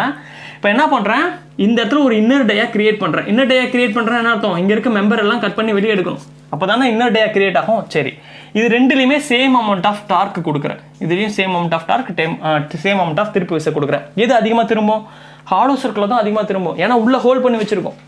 ஒரே மெம்பர் தான், அவுட்டர் எல்லாமே சேம் டயா தான், உள்ளே மட்டும் ஒரு ஹோல் இருந்துச்சுன்னா அது என்ன ஆகும், அதிகமாக திரும்பும். இது சாலிடு, கம்மியாக தான் திரும்பும். அப்போ என்ன நடக்குது, external work done is equal to load into deformation. அப்போ இதில் டிஃபார்மேஷன் அதிகமாக நடக்குது. அப்போ ஹாலோ சர்க்குலரில் அதிகமான ஸ்ட்ரெயின் எனர்ஜி ஸ்டோர் ஆகி ஆகணும், சேம் அவுட்டர் டயாவாக இருந்துச்சுன்னா. அதனால தான் ஃபார்முலா இப்படி கிடைக்குது. ஓகேங்களா? இதே அவுட்டர் டயாவுக்கும் இதே அவுட்டர் டயாவுக்கும் இங்கே ரோல் பண்ணிட்டோம்னா என்ன ஆகும், இங்கே மேலே ப்ளஸ் இருக்குது. அப்போ ஆட்டோமேட்டிக்காக d_inner² போகும்பொழுது இதோட ஸ்ட்ரெயின் எனர்ஜி கூடும். ஓகேங்களா? அதனால தான் இந்த ஃபார்முலா இப்படி கிடைக்குது. மற்றபடி நம்ம பார்த்த எல்லா ஃபார்முலாமே ரொம்ப ரொம்ப இம்பார்ட்டன்ட். 4மே பார்த்துட்டோம். டென்ஷன், கம்ப்ரெஷன் பார்த்துட்டோம், ஷியர் பார்த்துட்டோம், பெண்டிங்கும் பார்த்துட்டோம். ஓகேங்களா? ரொம்ப சிம்பிள் தான். இதில் இருக்க ஃபார்முலாஸ் எல்லாமே ரொம்ப ரொம்ப முக்கியம். ஓகேங்களா? அதனால் முக்கியமாக இந்த ஃபார்முலா ரொம்ப முக்கியம். ஓகேவா? இந்த ஃபார்முலாவும் ரொம்ப முக்கியம் தான். அதனால் வந்து இதை நீங்கள் வந்து தெளிவாக படிச்சுக்கணும். இப்போ நம்ம ஃபைனல் எண்டுக்கு வந்துட்டோம். இப்போ நம்ம பார்க்க போகிறது தான் வெரி வெரி இம்பார்ட்டன்ட், ரொம்ப இன்ட்ரெஸ்டிங்காகவும் இருக்க பொழுது. நம்ம எல்லாமே பார்த்துட்டோம். ஒரு டென்ஷன் ஆர் கம்ப்ரெஷன் மெம்பராக இருந்தால் p²L/2AE. இதுக்கு இன்னும் நிறைய ஃபார்முலா இருக்குது. s²/2E × வால்யூம் அப்படின்னு பார்த்தோம். அப்புறம் மாடல்ஸ் ஆஃப் ரெசிலியன்ஸ் எல்லாமே பார்த்துட்டோம். ஒரு ஃபார்முலா, அதில் இருக்க ஒரு ஃபார்முலா மட்டும் எடுத்து எழுதியிருக்கேன். பெண்டிங்க்கு mx²/2A × dx அந்த ஃபார்முலா இருக்குது. ஷியர் மெம்பருக்கு v²/2GA × dxன்னு பார்த்தோம். அப்படி இல்லைன்னா τ²/2g × வால்யூம் அதையும் நம்ம பார்த்தோம். டார்ஷனுக்கு இன்டெகிரேஷன் ஆஃப் t²/2gj × dx பார்த்தோம். அதை t²L/2gjன்னு பார்த்துட்டோம். ஓகேங்களா? அதில் இருக்க முக்கியமான ஃபார்முலாஸ், மெயின் ஃபார்முலா. ஓகேங்களா? இதோட ஸ்ட்ரெயின் எனர்ஜியோட இம்பார்ட்டன்ட் மெயின் ஃபார்முலா மட்டும் நான் எடுத்து எழுதியிருக்கேன். இப்போ தெளிவாக பாருங்களேன், இதுதான் ரொம்ப இன்ட்ரெஸ்டிங்கான ஒரு விஷயம். இது ஒரு எலாஸ்டிக் மெம்பர்னு வச்சுக்குவோம். இதில் டென்ஷன் ஆர் கம்ப்ரெஷன் கொடுக்கும் பொழுது, நல்லா தெளிவாக கவனிங்க, இன்ட்ரெஸ்டிங்காக இருக்க பொழுது, டென்ஷன் ஆர் கம்ப்ரெஷன் கொடுக்கும் பொழுது இந்த மெம்பரில் என்னென்ன ஒர்க் ஆகுதுன்னு பாருங்கள். ஏ பெருக்கல் இ ஆமாம், ஏ பெருக்கல் இ அப்படிங்கிற வார்த்தை இங்கே இருக்குது. சரி, பெண்டிங் கொடுக்கும் பொழுது இ பெருக்கல் ஐ. சரி, ஓகே. ஷியர் கொடுக்கும் பொழுது ஜி பெருக்கல் ஏ. ஓகேவா? டார்ஷன் கொடுக்கும் பொழுது ஜி பெருக்கல் ஜே. ஒவ்வொன்றுக்கும் ஒவ்வொன்று இருக்குது பாருங்கள். டென்ஷன் கம்ப்ரெஷனுக்கு ஏ இ, பெண்டிங்க்கு இ இன்ட்டு ஐ, ஷியருக்கு ஜி இன்ட்டு ஏ, டார்ஷனுக்கு ஜி இன்ட்டு ஜி. அது என்ன எத்தனை நம்பர் என்னமோ கலர் கலராக வித்தியாசமாக இருக்குது அப்படின்னு பாருங்கள். இப்போ பாருங்கள், ஒரு மெம்பருக்கு கண்டிப்பாக ஏரியான்னு ஒன்று இருக்கும். ஏரியா, கிராஸ் செக்ஷன் ஏரியாங்கிறது கண்டிப்பாக ஒரு மெம்பரில் இருக்கும். அப்போ ஏங்கிறது கிராஸ் செக்ஷன் ஏரியாங்கிறது நமக்கு தெரிஞ்சு போச்சு. ஓகேவா? அதில் எந்த ஒரு மாற்றமும் கிடையாது. அப்போ ஏ ஓகே. அடுத்தது என்ன இ, அடுத்து அது என்ன ஜி. ஓகேங்களா? அது என்ன, அதுக்கு அடுத்தது வந்து ஜே. இதெல்லாம் பார்ப்போம். இ அப்படிங்கிற வார்த்தை எதுக்கு யூஸ் ஆகுதுன்னா யங்ஸ் மாடுலஸ். ஈங்கிறது என்ன modulus? Young's modulus. Modulus of எலாஸ்டிசிட்டின்னு சொல்லுவோம். எதுக்கு ஈன்னு என்ன? Modulus of elasticity. அப்போ இந்த யங்ஸ் மாடுலஸ் ஆஃப் எலாஸ்டிசிட்டி எந்த இடத்துல யூஸ் ஆகுனா, ஒரு மெம்பர் டென்ஷன் ஆர் கம்ப்ரெஷன் ஆனால் மட்டும்தான் இந்த ஈங்கிற வார்த்தை யூஸ் ஆகும். நல்லா தெளிவாக கவனிங்க. எப்பயுமே யூஸ் ஆகும். ஒரு மெம்பர் டென்ஷன் ஆர் கம்ப்ரெஷன் ஆனால் ஈங்கிற வார்த்தை யூஸ் ஆகும். ஒரு மெம்பருக்குள்ள 3 மாடுலஸ் இருக்குங்க. அது என்னன்னா இ, அது அப்படி இல்லைன்னா ஜி, சி, என், மூணுமே ஒன்று தான். கே, இந்த 3 தான் இருக்கு. அது என்ன இந்த 3 இருக்கு? மெம்பருக்குள்ள E R G comma C comma N மூணுமே ஒன்று தான். ஜின்னு சொல்லலாம், சின்னு சொல்லலாம், என்னன்னு சொல்லலாம், கமா கே, இந்த 3மே இருக்கு. அதான் அது ஒவ்வொன்றும் ஒவ்வொரு இடத்துல ஒர்க் ஆகும். ஓகேங்களா? அப்போ ஒரு மெம்பர் டென்ஷன் ஆர் கம்ப்ரெஷனாக இருந்துச்சுன்னா அதுல இருக்க ஈயோட வேல்யூ ஒர்க் ஆகும். ஈங்கிறது யங்ஸ் மாடுலஸ் ஆஃப் எலாஸ்டிசிட்டி. அந்த இ உள்ள இருக்க ஈங்கிற பவர் தான் டென்ஷன் ஆர் கம்ப்ரெஷனுக்குள்ள ஒர்க் ஆகும். இது ரெண்டும் அப்போ சைலண்டாக இருக்கும். கேவும் ஒர்க் ஆகாது, ஜிசிஎன் ஒர்க் ஆகாது.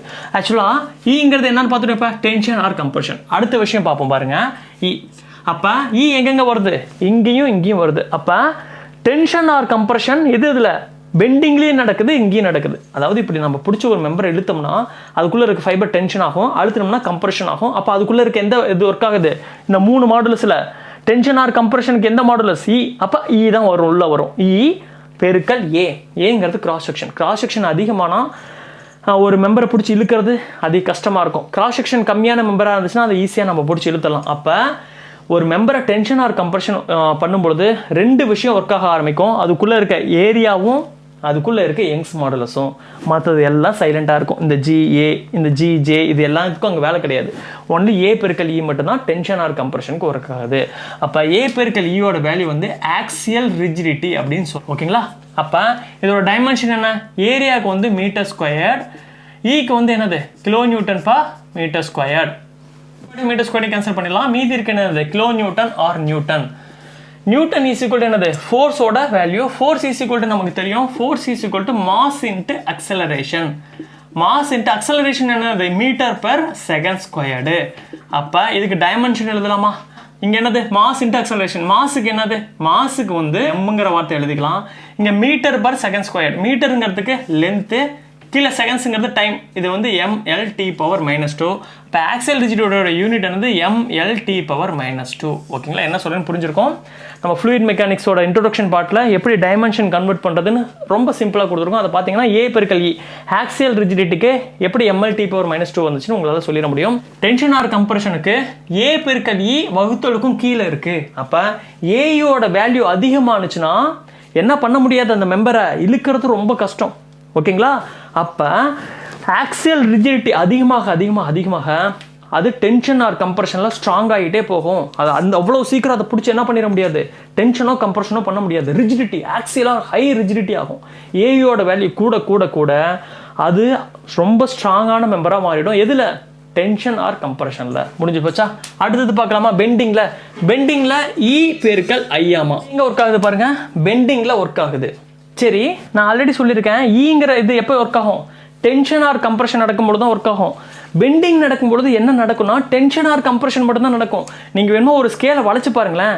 வளைச்சு பார்க்கும்பொழுது நான் ஆல்ரெடி சொல்லியிருப்பேன், வளைக்கும் பொழுது என்ன நடக்கும்னா நியூட்ரல் ஆக்சிஸ் கிரியேட் ஆகும். நியூட்ரல் ஆக்சிஸ்க்கு மேலே இருக்கிறது வந்து கம்ப்ரஷன் ஆகும், நியூட்ரல் ஆக்சிஸ் கீழே இருக்கிறது டென்ஷன் ஆகும். அப்போ பெண்டிங்கிறது என்னன்னா டென்ஷனும் நடக்குது கம்ப்ரஷனும் நடக்குது. ஆனால் இங்கே டென்ஷன் ஆர் கம்ப்ரஷனில் ஒன்லி டென்ஷன் மட்டும் தான் நடக்கும், கம்ப்ரஷன் மட்டும் தான் நடக்கும். ஆனால் பெண்டிங்கிறது ரெண்டும் கலந்தது. ஏன்னா வளைக்கும் பொழுது அதில் இருக்க ஒவ்வொரு ஃபைபரும் டென்ஷன், நியூட்ரல் ஆக்சிஸ்க்கு மேலே இருக்க ஃபைபர் கம்ப்ரஷன் ஆகுது, நியூட்ரல் ஆக்சிஸ்க்கு கீழே இருக்க ஃபைபர் டென்ஷன் ஆகுது. அப்படின்னா என்ன அர்த்தம்? ரெண்டும் கலந்த கலவை தான் பெண்டிங். ஓகேவா? அப்போ ஆட்டோமேட்டிக்காக என்ன வந்துடும், இந்த ஈங்கிறது உள்ளே வந்துடும். ஏன்னா ஈ என்ன ரெடியாக இருப்பாப்புல, எந்த ஃபைபரில் டென்ஷன் ஆர் கம்ப்ரஷன் நடக்குதோ அப்போ இந்த ஈங்கிறது கண்டிப்பாக உள்ளே வந்துடும். அப்போ ஈங்கிறது ஆட்டோமேட்டிக்காக வந்துருச்சு பெண்டிங்கில். இப்போ இந்த இடத்துல ஐ ஏன் வருது? இந்த இடத்துல ஏரியா வருது, ஆனால் இந்த இடத்துல ஐ வருது. என்ன காரணம்? ஏன்னா டென்ஷன் ஆர் கம்ப்ரஷன் அழுது பண்ணும்பொழுது அதுக்குள்ளே இருக்க கிராஸ் செக்ஷன் முக்கியம். ஆனால் பெண்டிங் ஆகும் பொழுது அதுக்குள்ளே இருக்க மொமெண்ட் ஆஃப் இனர்ஷியா தான் முக்கியம். ஐங்கிறது moment of inertia. Moment of inertia அதிகமாக இருந்துச்சுன்னா அங்கே அதிகமாக வளையாது. மொமெண்ட் ஆஃப் இனர்ஷியா கம்மியாக இருந்துச்சுன்னா ஈஸியாக வளைஞ்சிரும். நம்ம ஆல்ரெடி ஸ்டீல் ஸ்ட்ரக்சரில் இன்ட்ரோடக்ஷனில் பார்த்துருப்போம். மொமெண்ட் ஆஃப் இனர்ஷியா அதிகமாக இருக்க இதில் கம்மியாக தான் ஸ்ட்ராங்காக இருக்கும். மொமெண்ட் ஆஃப் இனர்ஷியா கம்மியாக இருக்க இடத்துல ரொம்ப வீக்கராக இருக்கும் ஒரு மெம்பர். அப்போ வளையறதுக்கு காரணம் ஏரியா கிடையாது, moment of inertia. Moment of inertia அதிகமாக இருந்துச்சுன்னா கம்மியாக வளையும், மொமெண்ட் ஆஃப் இனர்ஷியா குறைவாக இருந்துச்சுன்னா அதிகமாக வளையும். அப்போ வளையறதுக்கு காரணம் ஏரியா கிடையாது. ஏரியா வந்து ஒரு முக்கியமான விஷயமே கிடையாது வளைக்கிறத பொறுத்த வரைக்கும். மொமெண்ட் ஆஃப் இனர்ஷியா தான் முக்கியம். அதனால இந்த இடத்துல என்ன ரோல் பண்ணுது? ஏரியா ரோல் பண்ண கிடையாது, ஐ ரோல் பண்ணுது, மொமெண்ட் ஆஃப் இனர்ஷியா. அப்போ ஈயையும் ஐயையும் பெருக்கிட்டோம்னா அது பெண்டிங்கில் ஒர்க் ஆக ஆரம்பிச்சிருது. ஓகேங்களா? அப்போ இந்த இ இன்ட்டு ஐயோட வேல்யூ என்னன்னு சொல்லலாம்? ஃப்ளக்சுரல் ரிஜிடிட்டி நம்ம சொல்றோம். இது ஆக்சியல் ரிஜிடிட்டி. ஆக்சியலாக லோடு கொடுக்கும் பொழுது ஆக்சியல் ரிஜிடிட்டி. இது ஃப்ளக்சுரல் கொடுக்கும் பொழுது ஃப்ளக்சுரல் ரிஜிடிட்டிங்கிற வார்த்தை இதுக்குள்ளே வந்துடுச்சு. ஓகேங்களா? என்ன சொல்கிறேன் புரியுதுங்களா? இப்போ இந்த ஈக்கும் ஐக்கும் டைமென்ஷன் நம்ம கண்டுபிடிக்கலாமா? ஈயோட டைமென்ஷன் என்னது? Kilo newton per metre square. ஐயோட யூனிட் என்னது? ஐ இஸ் ஈக்குவல் டு இப்போ சிம்பிளாக ரெக்டாங்குலர் இருக்கிறதுக்குன்னா BD கியூப் பை 12 வரும். அப்போ பிரெத் இன்ட்டு டெப்த் கியூப், அப்போ மீட்டர் பவர் 4ல் கிடைக்கும். அப்போ மீட்டர் பவர் 4. அப்போ மீட்டர் ஸ்கொயர் இதை கேன்சல் பண்ணால் கிலோ நியூட்டன் டாட் மீட்டர் ஸ்கொயர்னு கிடைக்கும். ஆல்ரெடி நம்ம என்ன பண்ணிட்டோம்? கிலோ நியூட்டனோட டைமென்ஷன் பார்த்தோம். அதுக்கு ML பவர் T பவர் -2ன்னு பார்த்தோம். ஏன்னா நியூட்டன் ஃபோர்ஸோட யூனிட். அப்போ மாஸ் இன்ட்டு அக்சலரேஷன். மாஸுக்கு வந்து Mன்னு கிடச்சிரும். அக்சலரேஷனுக்கு மீட்டர் பர் செகண்ட் ஸ்கொயர். அப்போ length divide by second square மேலே வந்துச்சுன்னா ML T பவர் -2. இங்கே ஆல்ரெடி இங்கே என்ன இருக்குது? ஒரு மீட்டர் ஸ்கொயர்டு இருக்குது. மீட்டருக்கு வந்து என்னது? லென்த்து ஸ்கொயர் இருக்குது. அப்போ என்ன வரும்? ML cube T power -2. அப்போ ஃப்ளக்சுரல் ரிஜிடிட்டியோட யூனிட் என்னது? ML cube T power -2. பக்காவா? ஃப்ளக்சுரல் ரிஜிடிட்டி முடிஞ்சிருச்சு. அடுத்த விஷயம் பாருங்கள், ஒரு சூப்பரான விஷயம். இந்த இடத்துல என்ன நடக்குது பாருங்கள்? ஷியர் நடக்கும் பொழுது, ஒரு மெம்பரில் ஷியர் நடக்கும் பொழுது அது டென்ஷனோ கம்ப்ரஷனோ ஆகாது. ஷியருங்கிறது என்னது? ஒரு லேயரோட ஒரு லேயர் முன்னாடியோ பின்னாடியோ நகர்றது தான் ஷியரு. அப்போ ஷியர் நடக்கும் பொழுது லேயர் டென்ஷன் கம்ப்ரஷன் ஆகுமானா ஆகாது. ஜஸ்ட் மூவ்மெண்ட் தான் ஆகுமோ இல்லையா, லென்த்தில் எந்த ஒரு மாற்றமும் இருக்காது ஷியர் நடக்கும் பொழுது. அப்போ இங்கே என்ன ஒர்க் பண்ணாது? ஈ வேலை செய்யாது. ஏன்னா ஈயோட வேலை என்ன? ஒரு மெம்பர் டென்ஷன் ஆர் கம்ப்ரஷன் நடக்கும்பொழுது தான் ஈ உள்ளேருந்து வெளியே வரும். அந்த மெம்பருக்குள்ளே இருக்க ஈங்கிற பவர் வெளியே வரும். அப்போ மற்ற இடத்துல அந்த ஈ வந்து கம்முன்னு இருக்கும். இப்போ இந்த ஷியர் நடக்கும் பொழுது இந்த ஷியர் மாடுலஸ்ன்னு சொல்லக்கூடிய GCN, ஜியும் யூஸ் பண்ணலாம், இந்த இடத்துல சியும் யூஸ் பண்ணலாம், என்னும் யூஸ் பண்ணலாம். நான் ஜிங்கிற வார்த்தை யூஸ் பண்ணியிருக்கேன். அப்போ இந்த ஜிங்கிற ஷியர் மாடுலஸ் தான் ஒர்க் ஆகும். எப்போ? ஷியர் நடக்கும் பொழுது. அப்போ ஆட்டோமேட்டிக்காக ஜி உள்ளே வந்துடுச்சு. ஏங்கிறது கிராஸ் செக்ஷன் ஏரியா. ஏன்னா ஒரு ஷியருக்கு காரணம் cross section area. Cross section area அதிகமாக இருக்க மெம்பரில் ஷியர் அந்த அளவுக்கு ஷியர் நடக்கும் பொழுது அந்த அளவுக்கு வந்து என்ன இருக்காது? கம்மியாக தான் வளையும். கம்மியான கிராஸ் செக்ஷன் ஏரியாவுக்கு அதிகமாக வளையும். அப்போ இந்த இடத்துல ஒர்க் பண்ணுறது ஏரியா. அப்போ ஜியையும் ஏயையும் பெருக்கும் பொழுது நமக்கு என்ன கிடைச்சிருச்சு? நமக்கு இது வந்து ஷியர் ரிஜிடிட்டி கிடைச்சிருச்சு. ஓகேங்களா? அப்போ இந்த ஷியர் ரிஜிடிட்டி அதிகமாக இருந்துச்சுன்னா அது ஷியரில் கம்மியான டிஃபார்மேஷன் தான் ஆகும். ஷியர் ரிஜிடிட்டி கம்மியாக இருந்துச்சுன்னா கொஞ்சம் ஷியர் கொடுத்தாவே அதிக டிஃபார்மேஷன் ஆகிடும். இப்போ பாருங்கள், அப்போ ஜி இன்ட்டு ஏங்கிறது தான் ஷியர் ரிஜிடிட்டிக்கான ஃபார்முலா. இப்போ இதுக்கான டைமென்ஷன் பார்ப்போமா? ஜிங்கிறதும் என்ன தான்? Kilo newton per metre square தான். இது எல்லாமே ஸ்ட்ரெஸ்ஸோட யூனிட் தான். GCNK மூணுக்குமே ஸ்ட்ரெஸ்ஸோட யூனிட் தான் வரும். இங்கே ஏரியாவுக்கு பதிலாக மீட்டர் ஸ்கொயர் அடிச்சு போட்டோம்னா கிலோ நியூட்டனோட யூனிட் என்னது இங்கே நம்ம பார்த்துட்டோம். அப்போ இதுக்கு ML T பவர் -2 தான் வரும். இது ஷியர் ரிஜிடிட்டி. ஓகேங்களா? சரி, அடுத்தது பாருங்க, டார்ஷனுக்கு என்ன வருது? G இன்ட்டு Jன்னு வருது. இங்கே G எப்போ ஒர்க் ஆகுது? ஷியர். ஒரு மெம்பரில் நீங்கள் டார்ஷன் கொடுத்தீங்கன்னா அதோட லென்த்து கூடவோ குறைவோ செய்யாது. இங்கே பாருங்கள், இந்த ஸ்கேலில் நான் டார்ஷன் கொடுக்குறேன், அதோட லென்த்தில் கூடவோ குறைவோ செய்யலை. அப்போ ஈங்கிறது வேலை செய்யாது. அப்போ மீதி எது மட்டும்தான்? இந்த ஷியர். அப்போ டார்ஷன் கொடுக்கும்பொழுது ஒரு லேயருக்கும் பக்கத்தில் இருக்க லேயருக்கும் ஷியர் மட்டும்தான் நடக்கும். இதை நம்ம டார்ஷன் டாப்பிக்கில் கிளியராக பார்ப்போம். உள்ள ஷியர் மட்டும்தான் நடக்கும். டார்ஷன் இப்படி நீங்கள் பிடிச்சி திருவுனீங்கன்னா ஒரு லேயருக்கும் அதுக்கு பக்கத்தில் இருக்க லேயருக்கும் ஷியர் மட்டும்தான் நடக்கும், வேற எதுவுமே நடக்காது. அப்போ ஷியர் மாடுலஸ் உள்ள வந்துருச்சு. ஜே அப்படின்னா என்னன்னா, ஜே இஸ் ஈக்குவல் டு, இது வந்து போலார் மொமெண்ட் ஆஃப் இனர்ஷியான்னு சொல்லுவாங்க. அதாவது IXXையும் IYYையும் கூட்டுனா அதுதான் ஜே. இங்கே பெண்டிங்க்கு ஒன்லி IXX மட்டும்தான் வரும். இங்கே திருப்பும் பொழுது IXXும் ஒர்க் ஆகும், IYYயும் ஒர்க் ஆகும். ஒரு மெம்பரை நீங்கள் பிடிச்ச இப்படி கீழே வளைச்சிங்கன்னா வைங்களேன், அதில் இருக்க ஒரு மொமெண்ட் ஆஃப் இனர்ஷியா மட்டும்தான் ஒர்க் ஆகும், மற்ற மொமெண்ட் ஆஃப் இனர்ஷியா ஒர்க் ஆகாது. ஆனால் அதை பிடிச்சி திருவுனீங்கன்னா அதில் இருக்க XXும் YY ரெண்டு மொமெண்ட் ஆஃப் இனர்ஷியாவுமே அதுக்குள்ளே ஒர்க் ஆக ஆரம்பிக்கும். அப்போ ஜே அப்படிங்கிற வார்த்தை நம்ம யூஸ் பண்ணுவோம், IXX + IYYங்கிற வார்த்தை யூஸ் பண்ணுவோம். அப்போ இதோட யூனிட் என்னது? இதுக்கு ஒருவேளை ஒரு சர்க்குலர் மெம்பராக இருந்துச்சுன்னா by/64 D⁴ வரும். IYYயும் by/64 D⁴ வரும். ரெண்டையும் கூட்டணும்னா by/32 D⁴ கிடைக்கும். அப்போ D⁴ மீட்டர்/4. அப்போ இதுக்கான யூனிட் என்ன பார்ப்போம்? ஜிக்கான யூனிட் என்னது? kN/m² தான். இன்ட்டு ஜேங்கிறது என்னது? மீட்டர்/4 கிடைக்கும். அடிச்சு போட்டோம்னா kN/m² கிடைக்கும். kN/m² யூனிட் நம்ம இப்போ தான் பார்த்தோம், ml³ T⁻⁻². இதுக்கான யூனிட் இதுதான். இப்போ ஜேங்கிறது என்னன்னா டார்ஷனல் ரிஜிடிட்டின்னு நம்ம சொல்லலாம். ஓகேங்களா? இப்போ உங்களுக்கு ஓரளவுக்கு ஒரு ஐடியா கிடைச்சிருக்கும். ரிஜிடிட்டி கூட அதோட டிஃபார்மேஷன் அது ஸ்ட்ரென்த் ஆகிட்டே போகும். ஆக்சுவல் ரிஜிடிட்டி கூட்டம்னா அது டென்ஷன் ஆர் கம்ப்ரெஷனில் ஸ்ட்ரென்த் ஆகும். அதே மாதிரி ஃப்ளெக்ஷர் ரிஜிடிட்டி கூட்டிங்கன்னா அது பெண்டிங்கில் ஸ்ட்ரென்த் ஆகும். ஷியர் ரிஜிடிட்டி கூட்டினா அது ஷியரில் ஸ்ட்ரென்த் ஆகும். ஜிஜே கூடிச்சுன்னா அது டார்ஷனில் ரொம்ப ஸ்ட்ரென்த்தான மெம்பராக மாறிடும். இப்போ நம்ம சிம்பிளாக பார்ப்போம். இப்போ ஒரு பீமில் வந்து லோடு கொடுக்கும் பொழுது டிஃப்ளெக்ஷன் கண்டுபிடிக்கிறதுக்கு ஃபார்முலா என்ன சொல்லுவீங்க? WL³/3EI. EI எப்பயுமே டிஃப்ளெக்ஷனுக்கு கீழே EIங்கிற வார்த்தை வந்துகிட்டே இருக்கும் ஒரு பீமாக இருந்தாலும் சரி. அப்போ EI கூடிச்சுன்னா கீழே இருக்க வகுத்தலுக்கு கீழே இருக்க EI கூடிச்சுன்னா டிஃப்ளெக்ஷன் குறையுதுன்னு அர்த்தம். கரெக்டுங்களா? அப்போ அது ஸ்ட்ரென்த் ஆகிட்டு போகுதுன்னே அர்த்தம். அப்போ இந்த யூனிட்ஸ் எல்லாமே ரொம்ப முக்கியம், இந்த வார்த்தைகள் எல்லாமே முக்கியம். அதே மாதிரி ஏன் இதுக்கு ஏஇ வருது, இதுக்கு ஏன் E/I வருது, இதுக்கு ஏன் G/A வருது, இதுக்கு ஏன் G/J வருதுங்கிற அந்த டெக்னிக் வந்து இப்போ உங்களுக்கு புரிஞ்சிருக்கும் நான் நினைக்கிறேன். என்ன பார்க்க போறோம்னா, ஓகே ஜி பார்த்தோம். ஈங்கிறது டென்ஷன் ஆர் கம்ப்ரெஷன் வரும்பொழுது ஒர்க் ஆகும். இந்த GCங்கிறது ஒரு ஷியர் நடக்கும்பொழுது ஒர்க் ஆகும்னு பார்த்தோம். சரி, இந்த கேங்கிறது எப்போ ஒர்க் ஆகும்? ஓகேங்களா? ஈங்கிறது யங்ஸ் மாடுலஸ், GCங்கிறது ஷியர் மாடுலஸ், கேங்கிறது வந்து பல்க் மாடுலஸ் அப்படின்னு நம்ம சொல்லுவோம். கேங்கிறது என்னது? பல்க் மாடுலஸ் நம்ம சொல்லுவோம். பல்க் மாடுலஸ் அப்படின்னா எந்த இடத்துல வரும்னா, ஒரு மெம்பரை அதோட சர்ஃபேஸ் ஃபுல்லாமே சேம் அமௌண்ட் ஆஃப் ப்ரெஷர் கொடுக்கும் பொழுது அதில் நடக்கக்கூடிய சேஞ்ச் இன் வால்யூமை நோட் பண்ணுறது தான் பல்க் மாடுலஸ். நமக்கு தெரியும் bulk modulus is equal to stress divided by change in volume அப்படின்னு நம்ம படிச்சிருப்போம். சேஞ்ச் இன் வால்யூம் நம்ம படிச்சிருப்போம். அதாவது ஸ்ட்ரெஸ்ஸுங்கிறது ஈக்குவல் அமௌண்ட் ஆஃப் ஸ்ட்ரெஸ். இப்போ நம்ம தண்ணி தொட்டிக்குள்ளே ஏதோ ஒரு மெம்பரை வந்து கீழே இறக்குறோன்னு வைங்களேன். இப்போ ஒரு தண்ணி தொட்டி இருக்குது, ஓகேங்களா? தண்ணி தொட்டிக்கும் கீழே ஏதோ ஒரு மெம்பரை நான் ஒரு குறிப்பிட்ட ஆழத்தில் கொண்டு போய் வைக்கிறேன்னா அந்த வாட்டர் ப்ரெஷர் அந்த லெவலில் ஈக்குவலாக இருக்கும். அப்போ அந்த வாட்டர் அதோட சர்ஃபேஸ் ஃபுல்லாகவுமே என்ன பண்ணிகிட்டே இருக்கும்? போட்டு அழுத்தம். ஓகேங்களா? பிடிச்சி அழுத்தம். எப்படி அழுத்தம்? ஈக்குவல் அமௌண்ட் ஆஃப் ப்ரெஷரில் அழுத்தம். ஏன்னா ஒரு குறிப்பிட்ட ஹைட்டில் இருக்க வாட்டருக்கு ஒரே அமௌண்ட் ஆஃப் ப்ரெஷர் தான். அதுக்கு கீழே போக ப்ரெஷர் கூடும், அதுக்கு மேலே வர ப்ரெஷர் குறையும். அப்போ சேம் அமௌண்ட் ஆஃப் ப்ரெஷரை ஒரு மெம்பர் மேலே கொடுத்தோம்னா அதில் நடக்கக்கூடிய சேஞ்ச் இன் வால்யூமை நோட் பண்ணுறது தான் இந்த பல்க் மாடுலஸ். அப்போ இதை நம்ம ஏன் சொல்கிறோன்னா, இந்த கேங்கிறது எப்போ யூஸ் ஆகும்னா, ஒரு எலாஸ்டிக் மெம்பரை ஒரு தண்ணிக்கு அடியிலையோ ஏதோ ஒரு இதுக்கு அடியில் நம்ம கீழே இறக்குறோன்னா அப்போ அந்த தண்ணியோட ப்ரெஷர் அதை பிடிச்சி வால்யூமை குறைக்கும். ஓகேங்களா? அதோட லென்த்தை குறைக்காது, பிரெத்தை குறைக்காது, ஒட்டு மொத்தமாக அதை பிடிச்சி சுருக்க ஆரம்பிக்கும். அப்போ டோட்டலாக அதோட வால்யூம் குறையும். இப்போ இந்த டஸ்டரை கொண்டு போய் ஒரு லப்பர்னு வச்சுக்கோங்களேன். இந்த லப்பரை கொண்டு போய் ஒரு கடலுக்கும் அடியில் ஒரு கிலோமீட்டர் ஆழத்தில் வச்சோம்னா என்ன நடக்கும்? அந்த வாட்டர் ப்ரெஷர் ஃபுல்லாகவுமே அதோட வால்யூமை சுருக்க பார்க்கும். அப்போ அந்த இடத்துல இந்த பல்க் மாடுலஸ் யூஸ் ஆகும். அப்போ அதோட ஸ்ட்ரெயின் எனர்ஜி கண்டுபிடிக்கிறதுக்கான ஃபார்முலா வந்து என்னன்னா, σ²/2k × வால்யூம்னு வரும். நம்ம டென்ஷன் ஆர் கம்ப்ரெஷன் மெம்பராக இருந்துச்சுன்னா σ²/2e × வால்யூம்னு வரும். இதே வந்து நம்ம டென்ஷன் கம்ப்ரெஷன் பண்ணாமல் அந்த மெம்பரை ஒரு பல்க் மாடுலஸ்க்குள்ளே உட்படுத்துகிறோம், அதாவது அதோட வால்யூமை குறைக்கிறதுக்காக ஒரு தண்ணி கடியில் கொண்டு போகிறோம், அதாவது ஹைட்ரோஸ்டேட்டிக் ப்ரெஷர் அதுக்குள்ளே